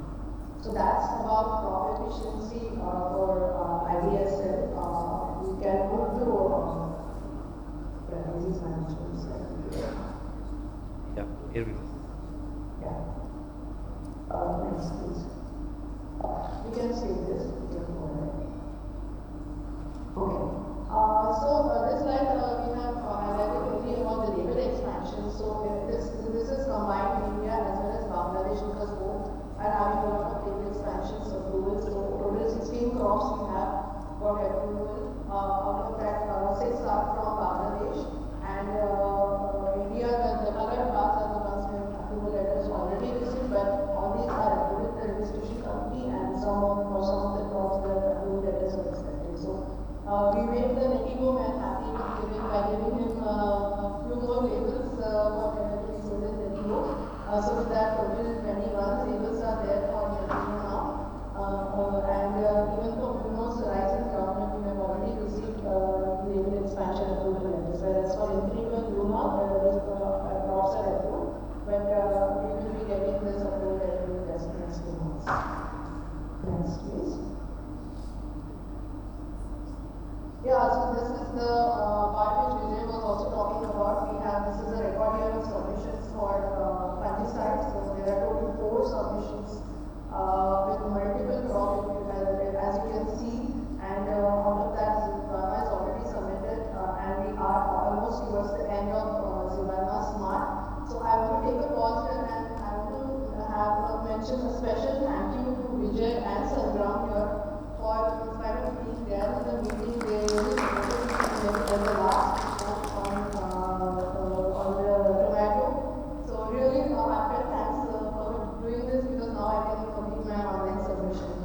So a big thank you. So that's the one side. Yeah. So I'm Ravi Compact course we are working on, and Positive Air is the use of registration for technical from Lincoln. So with that also we have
efficiencies to, justify it.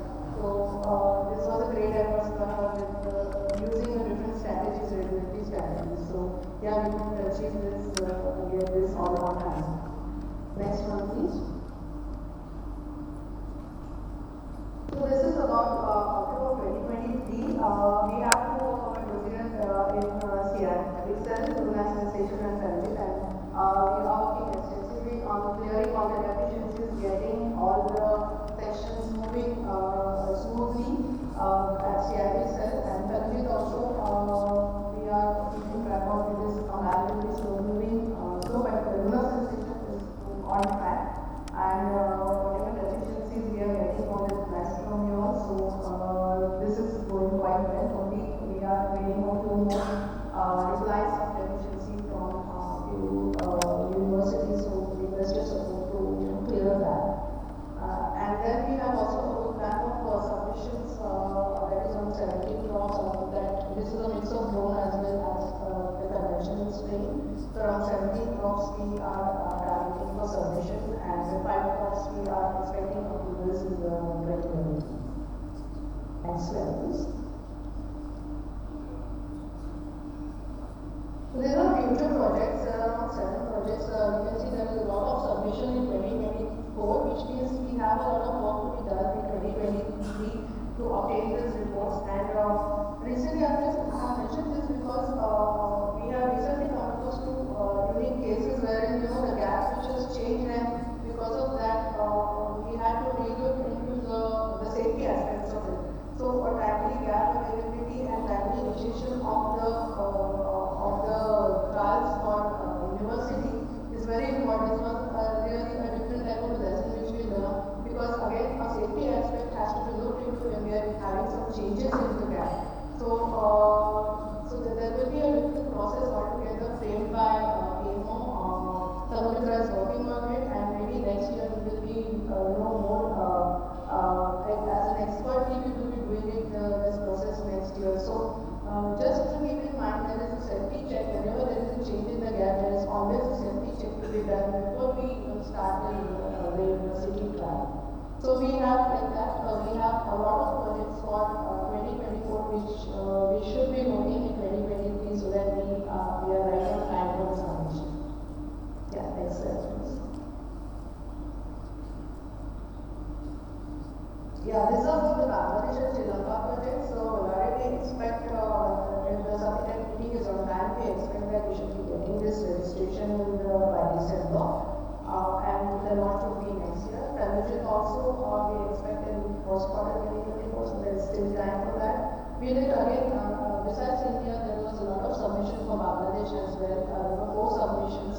So 4 of India and 4 of Bangladesh were to take submission and decide for ideas this time.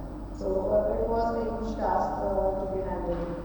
Coming to Sri Lanka, we have one submission of Infinito, which is planned for next year. Yeah, thank you very much, everyone, for all your contributions, for all the submissions. Yeah, thank you, Minal, for taking us through these important things, and we noted in a red line of your comments on that, but definitely fungicides are going to grow once again, as in other indications. We are going to streamline the process at all of our ends. Yeah. Yeah, sure. And with this, we will break for a lunch, but before breaking lunch, we can have a 5 minutes Menti game. Now again, Ravi is going to take us through one of the initiatives like yesterday. So please stay for 5 more minutes before we break for lunch. And you have one survey or one quiz program here. Whatever you heard or gone through in the first session. Ravi, over to you. Thank you, Prem.